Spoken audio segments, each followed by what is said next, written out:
Good evening everyone and welcome to the session. I hope আপোনালোকে মোৰ অডিঅ'টো শুনি আছে। আসাম হিষ্ট্ৰী এটা যথেষ্ট আপোনালোকৰ কাৰণে ইম্পৰ্টেণ্ট টপিক হয় আৰু আপোনালোকে বিচাৰি থাকে আসাম হিষ্ট্ৰীৰ সেশন। সো মই ভাবিছো এটা সেশনত আমি এনচিয়েন্ট আসাম হিষ্ট্ৰী কমপ্লিট কৰিম। ঠিক আছে? এনচিয়েন্ট আসাম হিষ্ট্ৰী ইয়াৰ পৰা যথেষ্ট কোৱেশ্চন আহে। মেডিয়েভেল মডাৰ্ণ গোটেইকেইটা সেকশনে important, medieval section definitely important. কিন্তু এনচিয়েন্ট হিষ্ট্ৰীটো আপোনালোকে যদি বিচাৰে এটা সেশনত কমপ্লিট হৈ যায় বা ওৱান সেটিংত আপোনালোকে কমপ্লিট কৰি দিব পাৰিব। ঠিক আছে? আজিৰ সেশনটোত আমি গোটেইখিনি ডিস্কভাৰ কৰিম। কোনটো ডাইনেষ্টি কেতিয়া আহিছিলে, প্ৰি হিষ্ট্ৰী, তাৰপিছত আমি এনচিয়েন্ট হিষ্ট্ৰী চাম, তাৰপিছত বাৰ্মান ডাইনেষ্টি, এনচিয়েন্ট হিষ্ট্ৰী যিটো এটা মেজৰ পলিটিকেল ডাইনেষ্টি হয়, বাৰ্মান ডাইনেষ্টি, চলাস্তম্ভ বংশ, পাল বংশ গোটেইখিনি চাব ট্ৰাই কৰিম। এণ্ড আই হোপ আপোনালোকে উপকৃত হ'ব। ইয়াৰ উপৰি আপোনালোকে যদি আমাক ফ'ল' কৰিব বিচাৰে তেতিয়াহ'লে ফ'ল' কৰিব পাৰে ষ্টাডি ইনচাইট ফেচবুক পেজ, ইনষ্টাগ্ৰামত আপোনালোকে মোক ফ'ল' কৰিব পাৰে #mridul_yogi আৰু আমাৰ Telegram channel Study Insight official ডেছক্ৰিপশ্যনত লিংক থাকিব, আপোনালোকে জইন হৈ ল'ব। ইয়াত বিভিন্ন ধৰণৰ ফ্ৰী PDF ষ্টাডি মেটেৰিয়েল দিয়া হয়। ঠিক আছে? আৰু আপডেটছবিলাক পাই থাকে ক্লাছত। বাকি Study Insight application Google play ষ্টৰত আছে, বিভিন্ন কোৰ্চ চলি আছে। এপ্লিকেশ্যন গুগল প্লে ষ্টৰত পাই যাব, এভেইল কৰিব পাৰিব। অ'কে, চাওক গোটেইখিনি বস্তু আমি ৰিভাইজ কৰিম। চ' যিহেতু এইটো ৰিভিজন ক্লাছ হ'ব, যথেষ্ট স্পীড হ'ব।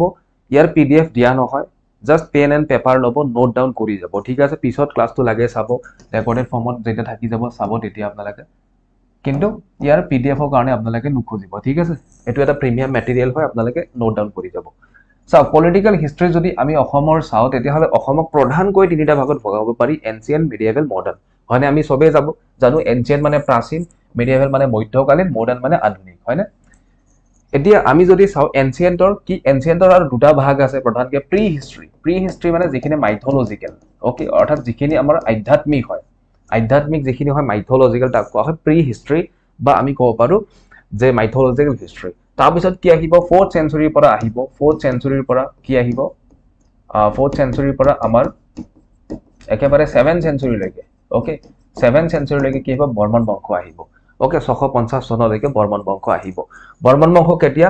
350-ৰ পৰা 350 কমন ইৰাৰ পৰা 650লৈকে একেবাৰে আমাৰ ভাস্কৰ বৰ্মনৰ মৃত্যুলৈকে বৰ্মন বংশ চলি থাকিব। অ'কে, তাৰপিছত কি আহিব? তাৰপিছত আমাৰ শালস্তম্ভ বংশ আহিব, যাক চালাস্তম্ভ ডাইনেষ্টি বুলি কোৱা হয়। দেন আমাৰ কি আহিব? পাল বংশ আহিব। হয়নে? এইবিলাক আমি চব চাম। ম্লেজ বংশ আহিব, পাল বংশ আহিব।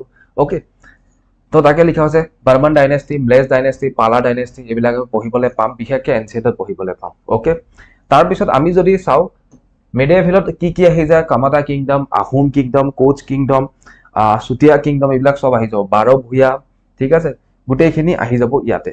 অ'কে, কছাৰী, ডিমাচা, হিডিম্বা কিংডম, এইবিলাক আহি যাব। জয়ন্তীয়া কিংডম। তাৰপিছত কি হ'ব? তাৰপিছত আমি যদি চাওঁ যি মডাৰ্ণ আসাম হিষ্ট্ৰী, তাত আহিব আমাৰ বিশেষকৈ 1826 যেতিয়া ব্ৰিটিছ অসমত আহিব, অৰ্থাৎ ট্ৰিটি অফ ইয়াণ্ডাবু যেতিয়া হ'ব, তাৰপিছৰ পৰা আমাৰ কি হ'ব? মডাৰ্ণ আসাম হিষ্ট্ৰী ষ্টাৰ্ট হ'ব। অৰ্থাৎ যেতিয়া আহোমসকলৰ পতন হ'ব, তাৰপিছত কি হ'ব? মানসকল আহিব, মানে 3বাৰ এটেক দিয়ে, হয়নে? তাৰপিছত ফাইনেলি 1826 চনত কি হয়? আমাৰ বাৰ্মিজ ৱাৰ শেষৰ ৱাৰটোত কি হ'ব? যে আমাৰ বিশেষকৈ ব্ৰিটেইনে কি কৰিব বা ব্ৰিটিছে কি কৰিব? আমাৰ মানসকলক, যি আমাৰ ম্যানমাৰৰ পৰা অহা বাৰ্মিজসকল বা মানসকল, তেওঁলোকক খেদাব। তাৰপিছত কি হ'ব? ইয়াৰ পৰা আমাৰ 1826-ৰ পৰা কমপ্লিট 1947লৈকে অসমত ব্ৰিটিছে ৰাজ কৰিব, আৰু এই সময়ছোৱাটোক কোৱা হয় মডাৰ্ণ আসাম হিষ্ট্ৰী, ৰাইট? গতিকে এই তিনিটা প্ৰধান ভাগ আজিৰ সেশনত আমি এনচিয়েন্ট কমপ্লিট কৰিম। অ'কে, এনচিয়েন্ট একেবাৰে কমপ্লিট কৰিম, এণ্ড আই হোপ আপোনালোকে এনজয় কৰিব। বিভিন্ন কথা আমি শিকিবলৈ পাম। অ'কে, নাও প্ৰি হিষ্ট্ৰী মানে হৈছে প্ৰাগ ঐতিহাসিক কাল। অ'কে, যিটো সময়ত আচলতে চাওক প্ৰি হিষ্ট্ৰীৰ কোনো বিশেষ পোৱা নাযায়, চ'ৰ্চ পোৱা নাযায়। অ'কে, প্ৰি হিষ্ট্ৰীত এনেকুৱা চ'ৰ্চ বুলি ক'লে আমি কোনো লিগেল ডকুমেণ্ট এনেকুৱা নাপাওঁ। যেনেকৈ আমি বৰ্মন বংশৰ কথা ক'লে আমি এতিয়াও কি পাওঁ? নিধানপুৰ কপাৰ প্লেট ইনস্ক্ৰিপশ্যন, হয়নে? নিধানপুৰত যি বাংলাদেশৰ নিধানপুৰত আমি কি পাওঁ? তাত পোৱা কপাৰ প্লেটত যি শিলালেখ আছিলে বা লিখনি আছিলে, সেইবিলাক পঢ়ি গম পাওঁ। তাৰপিছত যদি আমি চাওঁ ডুবি কপাৰ প্লেট ইনস্ক্ৰিপশ্যন বা বিভিন্ন ধৰণৰ তেনেকুৱা শিলালেখ বা আমি তেনেকুৱা লিখনি আমি পাওঁ। কিন্তু আমি যদি এই প্ৰি হিষ্ট্ৰী পিৰিয়ডটো চাওঁ, অৰ্থাৎ ঐতিহাসিক কালটো চাওঁ, প্ৰাগ ঐতিহাসিক কালটো চাওঁ, তেতিয়াহ'লে আমাৰ হাতত কোনো বিশেষ সমল নাথাকে। অ'কে, প্ৰাগ ঐতিহাসিক কাল যদি চাওঁ তেতিয়াহ'লে তাৰ কাৰণে আমি কিছুমান পুৰাণ বা তন্ত্ৰ বা কিছুমান পুথি, যিবিলাক পুথি আচলতে কিছুমান পুথিৰ আমি ৰাইটাৰ গমেই নাপাওঁ, আননন হয়, অজ্ঞাত হয়, তেনেকুৱা ধৰণৰ পুথি বা তেনেকুৱা ধৰণৰ সমলৰ পৰা আমি কি গম পাওঁ, প্ৰাক ঐতিহাসিক কালটো গম পাওঁ। ঠিক আছে, এটা যদি আমি অসমক চাওঁ, মহাভাৰতত অসমক প্ৰাগজ্যোতিষ বুলি উল্লেখ আছে, হয় না? আৰু আনহাতে পুৰাণ আৰু তন্ত্ৰত কি আছে, কামৰূপ বুলি উল্লেখ আছে। যেনেকে পুৰাণৰ ভিতৰত কি হ'ব পাৰে, বিষ্ণু পুৰাণতো উল্লেখ আছে, বিষ্ণু পুৰাণত উল্লেখ আছে, কালিকা পুৰাণত উল্লেখ আছে, আৰু যোগিনী তন্ত্ৰা, ওকে, যোগিনী তন্ত্ৰা। আৰু কালিকা পুৰাণ আৰু যোগিনী তন্ত্ৰ এই দুখন কামৰূপৰ মাজমজিয়াতে কম্পাইল কৰা বুলি ইতিহাসবিদে ক্লেইম কৰে। ওকে, এতিয়া যদি চাওঁ, আহোমৰ সময়ত যেতিয়া আহোমসকল আহিছিলে, আৰু প্ৰকৃততে কোৱা হয়, বাণীকান্ত কাকতি বা বিভিন্ন ইতিহাসবিদে কয় যে এই অসম নামটো আচলতে আহোমসকল অহাৰ পিছতহে অসম নামটো হয়। ইয়াৰ আগতে একদম পুৰণি নাম আছিলে প্ৰাগজ্যোতিষ, দেন কামৰূপ নামটো লয় যেতিয়া পলিটিকেল হিষ্ট্ৰী ষ্টাৰ্ট হয়। ঠিক আছে, কিন্তু কি হয়, আহোমসকল অহাৰ পিছত কোনোবাই কয় যে আহোম শব্দটোৰ পৰাই অসম শব্দ হৈছে, আৰু কোনোবাই কয় যে অসম মানে হৈছে অসমান।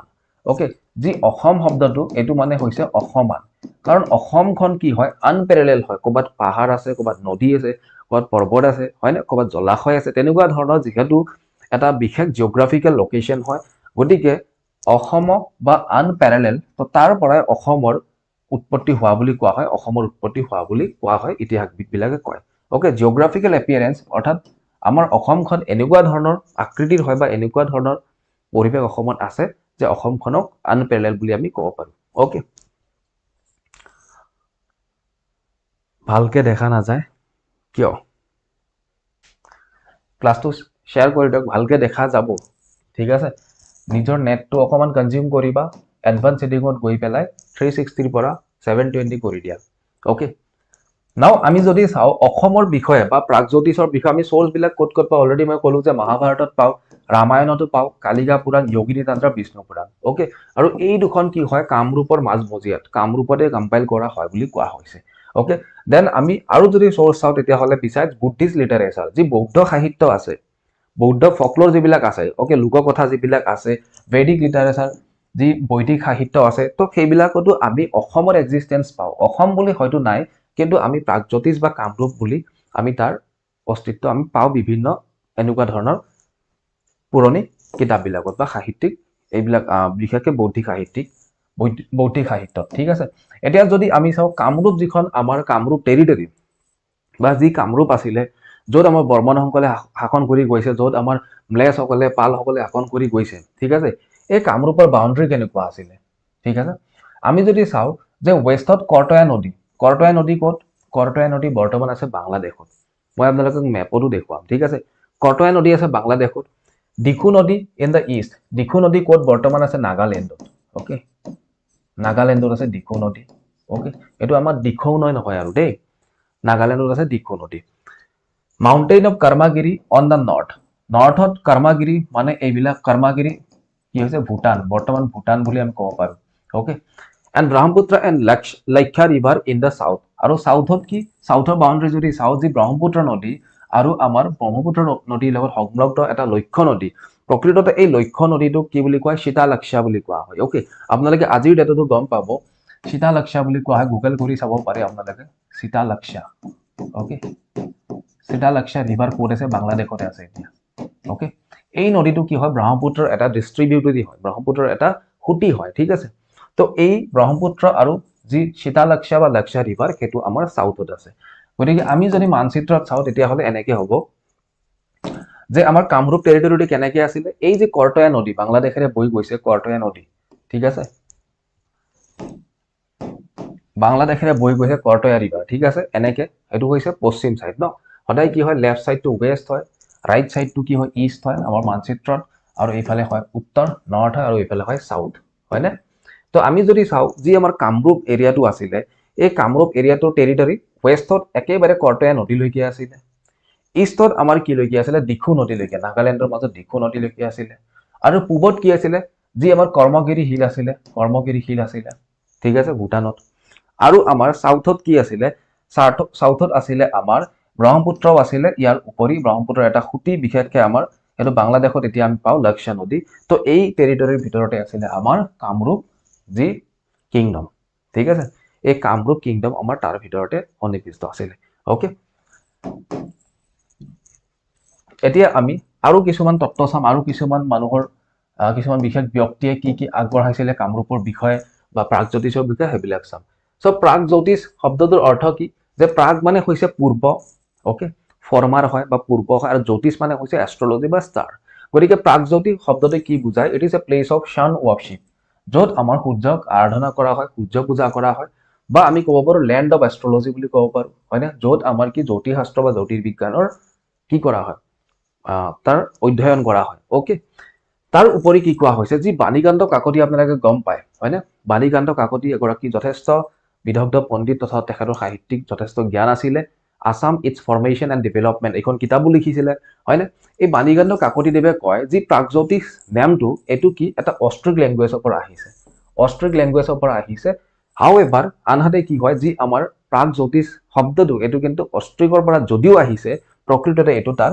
সংস্কৃতাইজ ভাৰ্চন হয় অৰ্থাৎ তাৰ সংস্কৃতিকৰণ কৰা হৈছে তাৰ সংস্কৃতি ভাষাকৰণ কৰা হৈছে ঠিক আছে তাকে কোৱা হৈছে তো তাকে লিখা হৈছে প্ৰাগজ্যোতিষ শব্দটোৰ অৰ্থ হয় প্ৰাগ মানে হৈছে ফৰ্মাৰ বা ইষ্টাৰ্ণ পূৰ্বত অৱস্থিত আৰু জ্যোতিষ মানে হৈছে এষ্ট্ৰলজি আৰু সেইকাৰণে প্ৰাগজ্যোতিষপুৰক কি বুলি কোৱা হৈছিলে চিটি অফ ইষ্টাৰ্ণ এষ্ট্ৰলজি বুলি কোৱা হৈছিলে okay city of eastern astrology বুলি কোৱা হৈছিলে ওকে এগেইন লিখা হৈছে ইয়াৰ উপৰি আমাৰ কি প্ৰাগজ্যোতিষৰ কথা ক'ত আছিল যি সমুদ্ৰগুপ্তৰ এলাহাবাদ পিলাৰ ইনস্ক্ৰিপশ্যন এলাহাবাদৰ পিলাৰ যিটো পিলাৰ ইনস্ক্ৰিপশ্যন আপোনালোকে নিশ্চয় ফটোত দেখিছে এনেকুৱা ধৰণৰ পিলাৰ এটা হয় হয়নে একদম মসৃণ হয় তো ইয়াতো বিভিন্ন কথা লিখা আছিল তো ইয়াতো কি লিখা আছিল ইয়াতো প্ৰাগজ্যোতিষপুৰৰ কথা লিখা আছিল আৰু বিশেষকৈ প্ৰাগজ্যোতিষপুৰ বুলি নহয় আমি যদি চাওঁ দবকা কিংডমৰ কথা লিখা আছিল ওকে দবকা কিংডমৰ কথা লিখা আছিল তাত তো তাকে কোৱা হৈছে এলাহাবাদ পিলাৰ ইনস্ক্ৰিপশ্যনত যিটো আমি 350 পৰা 375 CEৰ ভিতৰত আচলতে এইটো লিখা হৈছিলে তো সেই সময়ত আমি তাত প্ৰাগজ্যোতিষপুৰৰ উল্লেখ পাওঁ ইয়াৰ উপৰি যি আমাৰ কালিদাসৰ ৰঘুবংশম তাতো আমি উল্লেখ পাওঁ ওকে কালিদাসৰ ৰঘুবংশম আপোনালোকে নিশ্চয় শুনিছে মহাকবি কালিদাস তো তেখেতৰ ৰঘুবংশমতো আমি কি আমাৰ প্ৰাগজ্যোতিষ বা কামৰূপৰ নামৰ উল্লেখ পাওঁ ঠিক আছে এইবিলাক হৈছে আমাৰ সোৰ্স উৎস ক'ত আচলতে আমি আমাৰ বিশেষ টেৰিটৰি বা আমাৰ এই অঞ্চলটোৰ নাম আমি পাওঁ ঠিক আছে নেক্সট কি হয় doctor Banikanta Kakati believe that the Kamarupa originate from the word Kamru বা কামৰুট ওকে যি আমাৰ কামৰু শব্দ বা কামৰুট বুলি কোৱা হয় এই শব্দটো হৈছে which means the magic or the art of invitation of the evil spirits okay evil spirits মানে হৈছে যে ইয়াত আমাৰ কি হয় লাইক ব্লেক মেজিক ওকে ইয়াত কি হয় এভিল স্পিৰিটছ বিলাকক মতা হয় অৰ্থাৎ যাদু মন্ত্ৰ তন্ত্ৰ মন্ত্ৰৰ দেশ বুলি বুজিব পাৰো ওকে যে কামৰুট শব্দটোৰ অৰ্থ হৈছে কলা যাদু বা যাদু মন্ত্ৰ বা তন্ত্ৰ মন্ত্ৰৰ দেশ সেইটো বুজোৱা হৈছে বুলি কোৱা হৈছে okay I think I am clear to you okay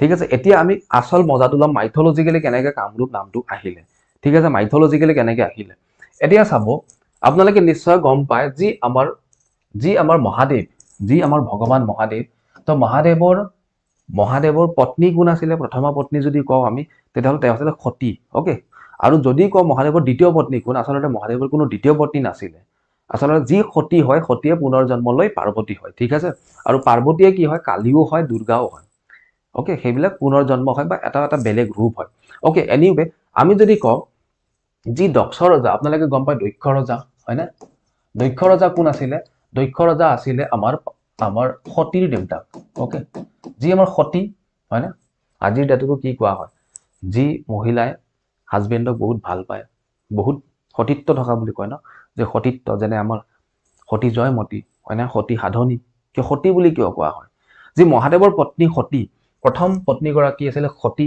মই প্ৰথম পত্নী বুলিয়ে কৈছোঁ আপোনালোকে আৰু নক'ব যে দ্বিতীয় পত্নীও আছে ঠিক আছে সতী যিগৰাকী আছিলে সতীৰ পিতৃ আছিলে দক্ষ আৰু দক্ষ ৰজাই কি কৰিছিলে মহাদেৱক ভাল নাপাইছিলে এতিয়া ভাল কিয় নাপাইছিলে ভাল নোপোৱাৰ কাৰণটো কি যে মহাদেৱক আচলতে ভগৱান বুলি দক্ষ ৰজাই কেতিয়াও গমেই পোৱা নাছিলে আৰু দক্ষ ৰজা এগৰাকী যথেষ্ট প্ৰতাপী পাৱাৰফুল বহুত জনপ্ৰিয় ৰজা আছিলে গতিকে তেখেতৰ এটা স্বাভিমান আছিলে আৰু যিহেতু মহাদেৱে কৈলাশ পৰ্বতত বাস কৰিছিলে হয়নে বাঘৰ বস্ত্ৰ পৰিধান কৰিছিলে চুলি মেলি থাকিছিলে অৰ্থাৎ তেখেতৰ লাইফষ্টাইলটো দক্ষ ৰজাই ভাল পোৱা নাছিলে হয়নে আজিৰ ডেটত যেনেকৈ আমাৰ হয় না গাৰ্জেনবিলাকে ভাল নাপায় ন যি টি ল'ৰা তো তেনেকুৱা ধৰণৰ আছিলে ঠিক আছে তেওঁৰ ভিতৰত ভগৱান আছে কিন্তু সেইটো বস্তু দক্ষ ৰজাই গম পোৱা নাছিলে তো যিহেতু ভাল নাপাইছিলে সতী আমাৰ শিৱক ভাল পাইছিলে, কিন্তু শিৱৰ লগত সতীক বিয়া দিব নিবিচাৰিছিলে। অ'কে, কিন্তু কালক্ৰমত গৈ সতীয়ে কি কৰিলে, শিৱৰ লগত বিয়াত বহিলে, বিয়া হ'ল। এতিয়া বিয়া হোৱাৰ পিছত কি হ'ল, পিতৃদক্ষই কি কৰে, সতীক বা শিৱক কেতিয়াও মাত নলগায় বা ইনভাইটেশ্যন নিদিয়ে বা কেতিয়াও কোনো পৰ্ব বা প্ৰগ্ৰামত নাযায়, ঠিক তেনেকুৱা হৈ গৈছিলে। তো এদিন কি হৈছিলে, এটা বৃহস্পতি যজ্ঞ বুলি কোৱা হয়, দক্ষ ৰজাৰ ঘৰত এটা যজ্ঞ হৈছিলে, তাক কোৱা হয় বৃহস্পতি যজ্ঞ। আৰু সেই বৃহস্পতি যজ্ঞ ভৃগুমণি ঋষি যি 7টা ঋষি আছে সপ্তৰ্ষি, তাৰে অন্যতম এটা ঋষি ভৃগুমণি ঋষিয়ে কি কৰি আছিলে, এই যজ্ঞ কৰি আছিলে। অ'কে, আৰু কি কৰিছিলে, মহাদেৱ আৰু সতীক দক্ষ ৰজাই অৰ্থাৎ শিৱৰ শহুৰ দেউতা বা আমি ক'ব পাৰোঁ সতীৰ পিতৃ, তো তেখেতে ইনভাইটেশ্যন দিয়া নাছিলে, নিমন্ত্ৰণ দিয়া নাছিলে। যিহেতু দিয়া নাছিলে, সতী যথেষ্ট তাত কি হৈছিলে, দুখী হৈছিলে, শিৱতো দুখী হৈছিলে।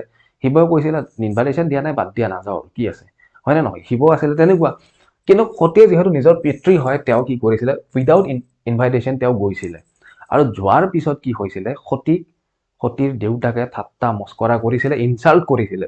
আৰু সেই ইনচাল্ট সহিব নোৱাৰি, শিৱক লৈ পেলাই ইনচাল্ট কৰিছিলে, সেই ইনচাল্ট সহিব নোৱাৰি বা সেই যি হীনমান্যতাত ভুগিছিলে তেখেতে, তাৰ কাৰণে তেখেতে কি কৰিছিলে, এই জ্বলি থকা যজ্ঞত তেখেতে নিজকে দাহ দিছিলে। ঠিক আছে, তেওঁ দাহ দিছিলে, নিজকে পুৰি পেলাইছিলে। আৰু যেতিয়া শিৱই সেই কথা গম পালে, শিৱই কি হৈ গ'ল, শিৱই নিজৰ চব হেৰাই পেলালে, যে আচলতে কি হ'ল, সতীয়ে তেনেকে দাহ দিলে বুলি তেওঁ গম পালে, তেওঁ দৌৰি আহে। তাৰপিছত তেওঁ সতীৰ বডিটো লৈ পেলাই এনেকে গোটেই বিশ্ব ব্ৰহ্মাণ্ড ঘূৰি ফুৰে। তেখেতে ৰুদ্ৰ মূৰ্তি লয় আৰু তেখেতে যথেষ্ট খঙাল হৈ পেলাই গোটেই বিশ্ব ব্ৰহ্মাণ্ড উলট পালটকৈ ঘূৰি ফুৰি থাকে। ঠিক আছে, তো এনেকে যেতিয়া ঘূৰি থকা অৱস্থাত তেতিয়া বিষ্ণুৱে সেই কথা উপলব্ধি কৰিলে, হয়নে? আপোনালোকে গম পায় যে বিষ্ণু হৈছে এনেকুৱা এগৰাকী ভগৱান যোনে আচলতে বিপৰীত কালত বা যি বিনাশ কালত সেই সময়ত প্ৰপাৰ বুদ্ধি বা যি দৰকাৰী বুদ্ধি সেইটো ইউজ কৰে। তো কি হৈছিলে, বিষ্ণুৱে এটা কথা ভাবিলে, যিহেতু মহাদেৱৰ খং উঠিছে, গতিকে এতিয়াতো বিশ্ব ব্ৰহ্মাণ্ড বৰ্তি নাথাকিব, এতিয়া বিশ্ব ব্ৰহ্মাণ্ড ধ্বংস হ'ব যদি এনেকুৱা হয়। যি সতীৰ গাটো লৈ ফুৰিছিলে, তো বিষ্ণুই ভাবিলে যে মহাদেৱক ঠাণ্ডা কৰিবৰ কাৰণে এটাই উপায় আছে, যে সুদৰ্শন চক্ৰৰে এই সতীৰ গাটো খণ্ড খণ্ডকৈ কাটিব লাগিব, যাতে মহাদেৱৰ হাতত নোহোৱা হৈ যায় সতীৰ সেই নশ্বৰ দেহ। ঠিক আছে, গতিকে কি কৰিছিলে, বিষ্ণুই কি কৰিছিলে, সতীৰ গাটো কাটিছিলে সুদৰ্শন চক্ৰৰে। আৰু কিমান পিছত কাটিছিলে, 51 পিছত, 51 পিছত টুকুৰা টুকুৰকে কাটিছিলে। অ'কে, আৰু এই 51 পিছৰে এটা পিছ আহি পেলাই আমাৰ গুৱাহাটী স্থিত নীলাচল পাহাৰত, য'ত কামাখ্যা মন্দিৰ আজি স্থিত হয়, তো তাত আচলতে পৰিছিলে বুলি কোৱা হয়।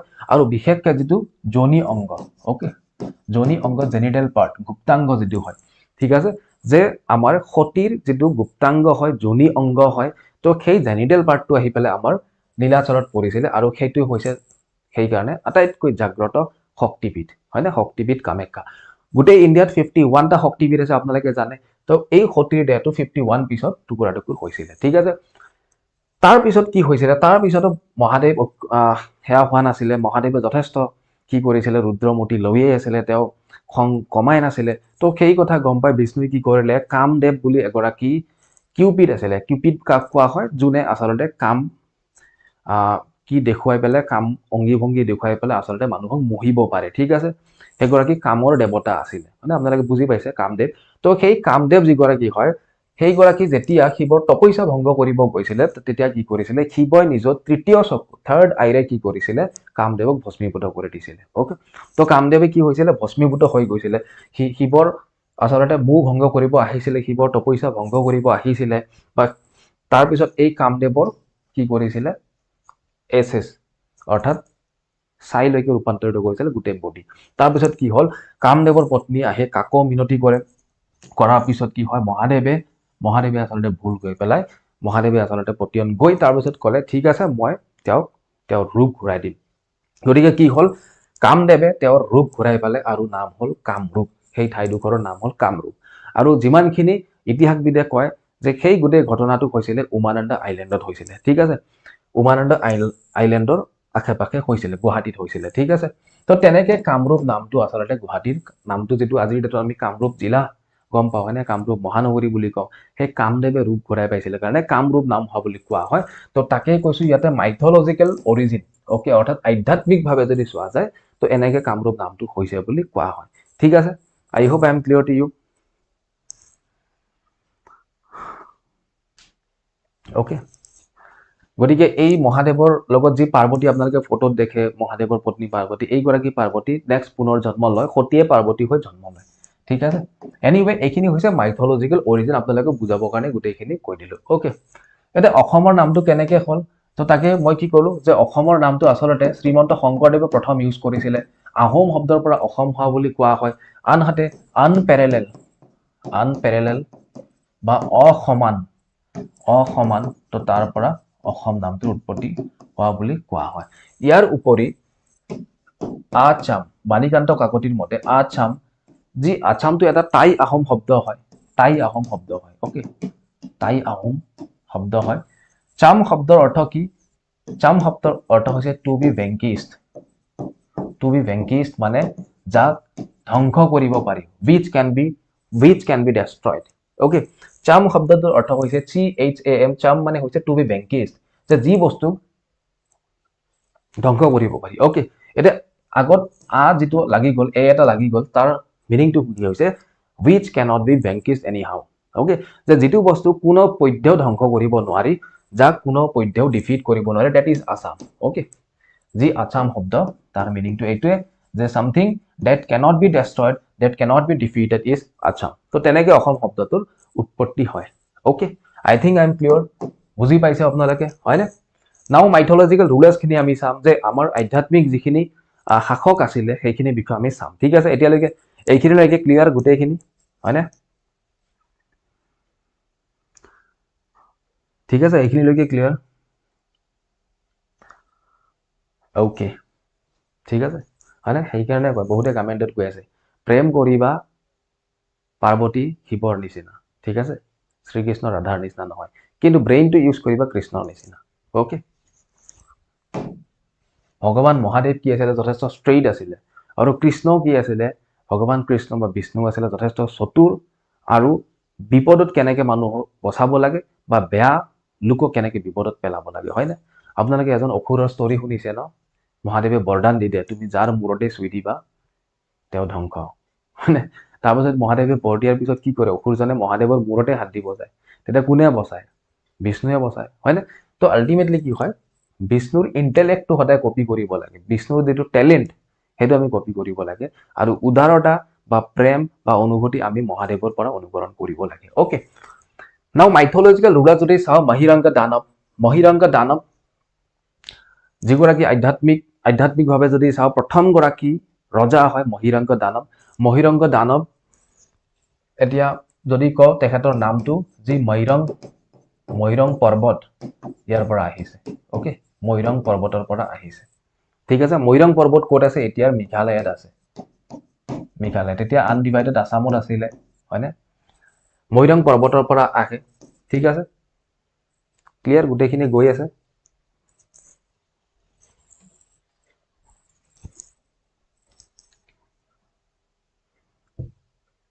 Okay Assam police as well as যিকোনো পৰীক্ষাৰ কাৰণে হেল্পফুল হ'ব তো দ্যাট ইজ ৱাই মই ভাবিছোঁ যে আসাম হিষ্ট্ৰীখিনি কমপ্লিট কৰাই দিওঁ আপোনালোকক দেই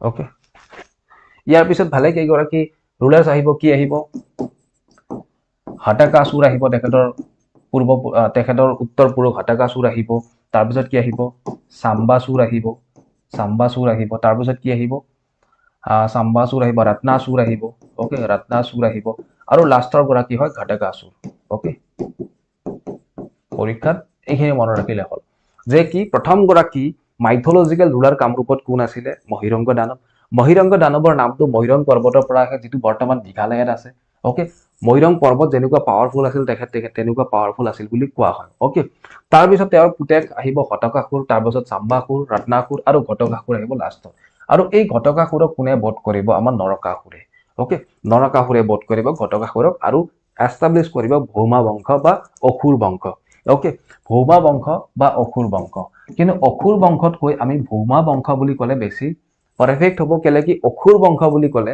অলৰেডি সেই সময়তে আৰু কি আছিলে দুটা এক্সিষ্টিং অসুৰ বংশ চলি আছিলে আমাৰ তেজপুৰ আৰু ক'ত বিদৰ্ভত চলি আছিলে বৰ্তমানৰ শদিয়াত ওকে আমি পাম বাৰু সেইখিনি আগতে ঠিক আছে এইখিনিলৈকে ক্লিয়াৰ ন ওকে এতিয়া কথা হৈছে নৰকাসুৰৰ বিষয়ে বহুত ষ্টৰী আছে মই অকমান কৈ দিম বাৰু আপোনালোকক নৰকাসুৰৰ পুতেক কোন আছিলে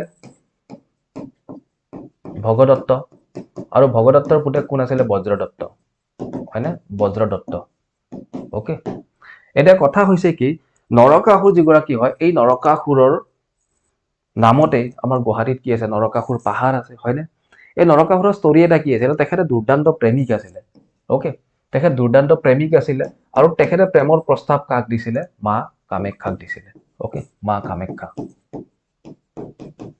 এটা এটা ষ্টৰী আছে আপোনালোকে নিশ্চয় গম পায় যে মা কামাখ্যাক যথেষ্ট তেওঁ কি কৰিছিলে তেওঁ এপ্ৰ'চ কৰিছিলে তেওঁ বিবাহ পাতিব বিচাৰিছিলে তেনেকুৱা ধৰণৰ আছিলে তো এবাৰ কি হ'ল মা কামাখ্যাই তেওঁক এটা চেলেঞ্জ দিলে কৈছে যে মোৰ যি কামাখ্যা টেম্পল মোক যি আমাৰ জনসাধাৰণে আমাৰ কি হয় ভক্তবিলাকে কি কৰে আৰাধনা কৰে মোক এই মন্দিৰত গতিকে এই মন্দিৰটো দৰ্শন কৰিবৰ কাৰণে যাতে সেই ভক্তসকলে অনাশায়ে যাতে পাহাৰত আহিব পাৰে নীলাচলৰ তুংগত আহিব পাৰে তাৰ কাৰণে তুমি যদি এটা ৰাতিৰ ভিতৰত ৰাস্তা এটা বনাই দিব পাৰা এটা ৰাতিৰ ভিতৰত যদি এটা ৰাস্তা নিৰ্মাণ কৰাই দিব পাৰা তেতিয়াহ'লে মই তোমাৰ লগত বিবাহত বহিবৰ কাৰণে কি আছো ৰেডি আছো এনেকৈ এটা বিশেষ টাস্ক এটা দিলে চেলেঞ্জ এটা দিলে তাৰপিছত নৰকাসুৰেটো পাৱাৰফুল আছিলে ক'লে চেলেঞ্জ একচেপ্টেড ঠিক আছে আজিকালি কয় ন আপোনালোকে চেলেঞ্জ একচেপ্টেড তো নৰকাসুৰে কি কৰিলে তেওঁ যথেষ্ট পাৱাৰফুল আছিলে তেওঁ ইমান বেছি উদ্যমী আছিলে আৰু ইমান বেছি শক্তিশালী আছিলে যে তেওঁ প্ৰায় সেই পাহাৰত ৰাস্তা নিৰ্মাণ কৰিবলৈ সক্ষমে হৈছিলে কিন্তু ঠিক যেতিয়া প্ৰায় ৰাতি পুৱাও হৈছে ৰাতি পোৱা নাছিলে ভালেখিনি সময় আছিলে প্ৰায় 3 বাজিছে তেনেকুৱা সময়ত কি হৈছিলে যে মা কামাখ্যাই গম পাইছিলে এতিয়াতো কি হ'ব ৰাতিপুৱাৰ আগতে কি হয় যে নৰকাসুৰে এইটো ৰাস্তাটো বনাই দিব আৰু বনালেতো তেওঁ দিয়া বাচ্চানত তেওঁ ফাঁচি গ'ল হয়নে কি কৰিব লাগিব বিয়াটো হ'বই লাগিব নৰকাসুৰৰ লগত আৰু নৰকাসুৰ আছিলে এজন অসুৰ ৰজা হ'লে কি হ'ব তো কামাখ্যাইতো তেখেতক ভাল নাপাইছিলে গতিকে কামাখ্যাই ভাবিলে কি কৰা যায় কামাখ্যাই কি কৰিলে মা কামাখ্যাই কি কৰিলে এটা কুকুৰা ঠিক আছে আমি কওঁ যে মুৰ্গী কুকুৰা এটা কুকুৰাক জবৰদস্তি জোৰ কৰি পেলাই কন্দুৱালে ওকে প্ৰেছাৰ কৰি পেলাই মাৰি পেলাই কন্দুৱালে আৰু যেতিয়া সেই ৰাতিপুৱা নহওঁতে কি হ'ল কুকুৰাটোৱে কান্দি দিলে তো তেতিয়া আগত কি আছিলে আগততো ৰাতিপুৱা মানে এনেকুৱা নহয় যে 5টা বজাত এলাৰ্ম বাজিব তেনেকুৱা আছিলে নেকি ন সূৰ্য উদয় হ'ব এলাৰ্ম বাজিব সেইবিলাক নাছিলে কুকুৰাই যেতিয়া কান্দিব তেতিয়া ৰাতিপুৱা হ'ব গতিকে ৰাতি নপুৱাতে কি হৈছিলে কামাখ্যা দেৱীৰ তেখেতৰ কথা শুনি পেলাই এটা কুকুৰাই কান্দি উঠে আৰু তেতিয়াই কি হয় যে ৰাতিপুৱা বুলি ঘোষণা হৈ যায় আৰু নৰকাসুৰে সেই চেলেঞ্জটোত হাৰিলে বুলি ঘোষণা হয় আৰু তাৰপিছত নৰকাসুৰ যথেষ্ট অক্ষুণ্ণ হয় নৰকাসুৰ পাগলৰ নিচিনা হয় আৰু তেতিয়াই কি কৰে সেই যিটো কুকুৰাই কান্দিছিলে সেই কুকুৰাটোক ধৰি পেলাই তাতে ডিঙি কাটি মাৰি পেলাই আৰু সেই কাৰণে আজিও যদি আপোনালোকে যায় নৰকাসুৰ আমাৰ কামাখ্যা পাহাৰত যদি যায় তাৰ কুকুৰা কটা বুলি এডোখৰ ঠাই আছে এটা ৰাস্তা আছে ঠিক আছে কুকুৰা কটা ওকে তো সেইটো হৈছে নৰকাসুৰৰ ষ্টৰী নৰকাসুৰক কোনে বধ কৰে অৱশেষত নৰকাসুৰক লৰ্ড কৃষ্ণাই বধ কৰে ওকে ভগৱান কৃষ্ণই তেখেতক বধ কৰে ওকে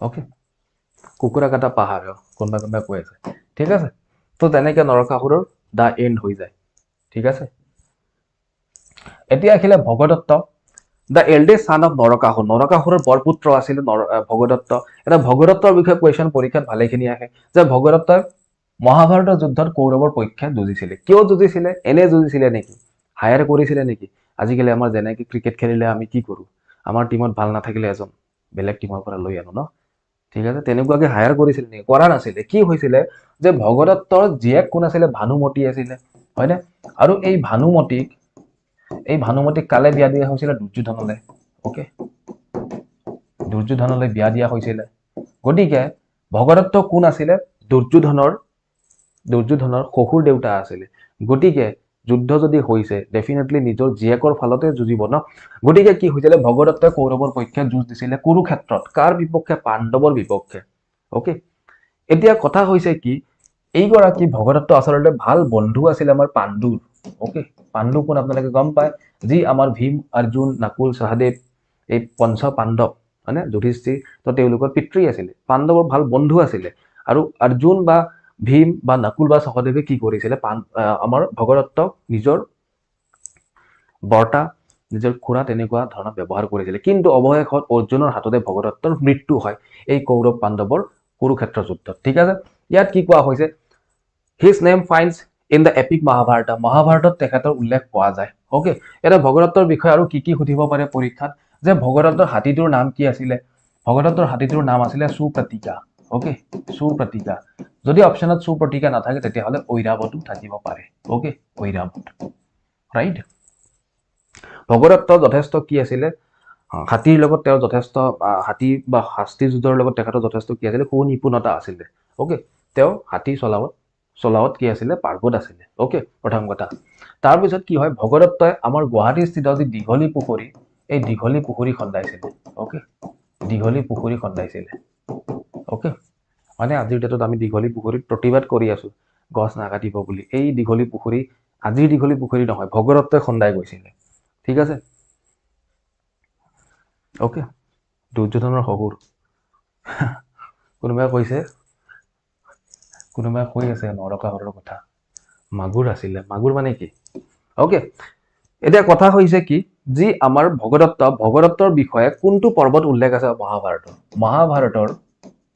মহাভাৰতৰ যি আমাৰ দ্ৰোণা পৰ্ব ওকে দ্ৰোণা পৰ্ব তো তাত উল্লেখ আছিলে আপোনালোকে মোক কোনোবাই কওকচোন মহাভাৰতৰ যুদ্ধ কিমান দিন হৈছিলে হাউ মেনি ডেজ কিমান দিন হৈছিলে যুদ্ধ ওকে কিমান দিন হৈছিলে কমেন্ট কৰকচোন ঠিক আছে ভগদত্তৰ বিষয়ে এইখিনি সাফিচিয়েন্ট হয় এইখিনিৰ পৰা কুৱেশ্যন আহে পিডিএফ নাপায় আপোনালোকে নোট বনাই লওক ওকে ক্লাছটো আউটলাইনখিনি লৈছো মই গোটেই ক্লাছটো লোৱা নাই অনলি আউটলাইন বিলাক মই এক্সপ্লেইন কৰি যাম ওকে নেক্সট ভগদত্তৰ পুতেক আহিব বজ্ৰদত্ত ভগদত্তৰ পুতেক হয় কোনোবা আখ্যানত আমি ভায়েক বুলিও গম পাওঁ কিন্তু যেটো মোষ্ট একসেপ্টেড হয় যেটো আটাইতকৈ গ্ৰহণযোগ্য হয় সেইটো হৈছে পুতেক আৰু তেখেত কি আছিলে তেখেত জ্যোতিৰ্বিজ্ঞানৰ লগত যথেষ্ট জড়িত আছিলে আৰু তেখেতৰ ৰাজত্ব কালতে কি হয় যে কামৰূপ বা প্ৰাগজ্যোতিষপুৰত আচলতে জ্যোতিষ শাস্ত্ৰৰ বিষয়ে যথেষ্ট চৰ্চা বা তাৰ অধ্যয়নৰ আৰম্ভণি হয় ওকে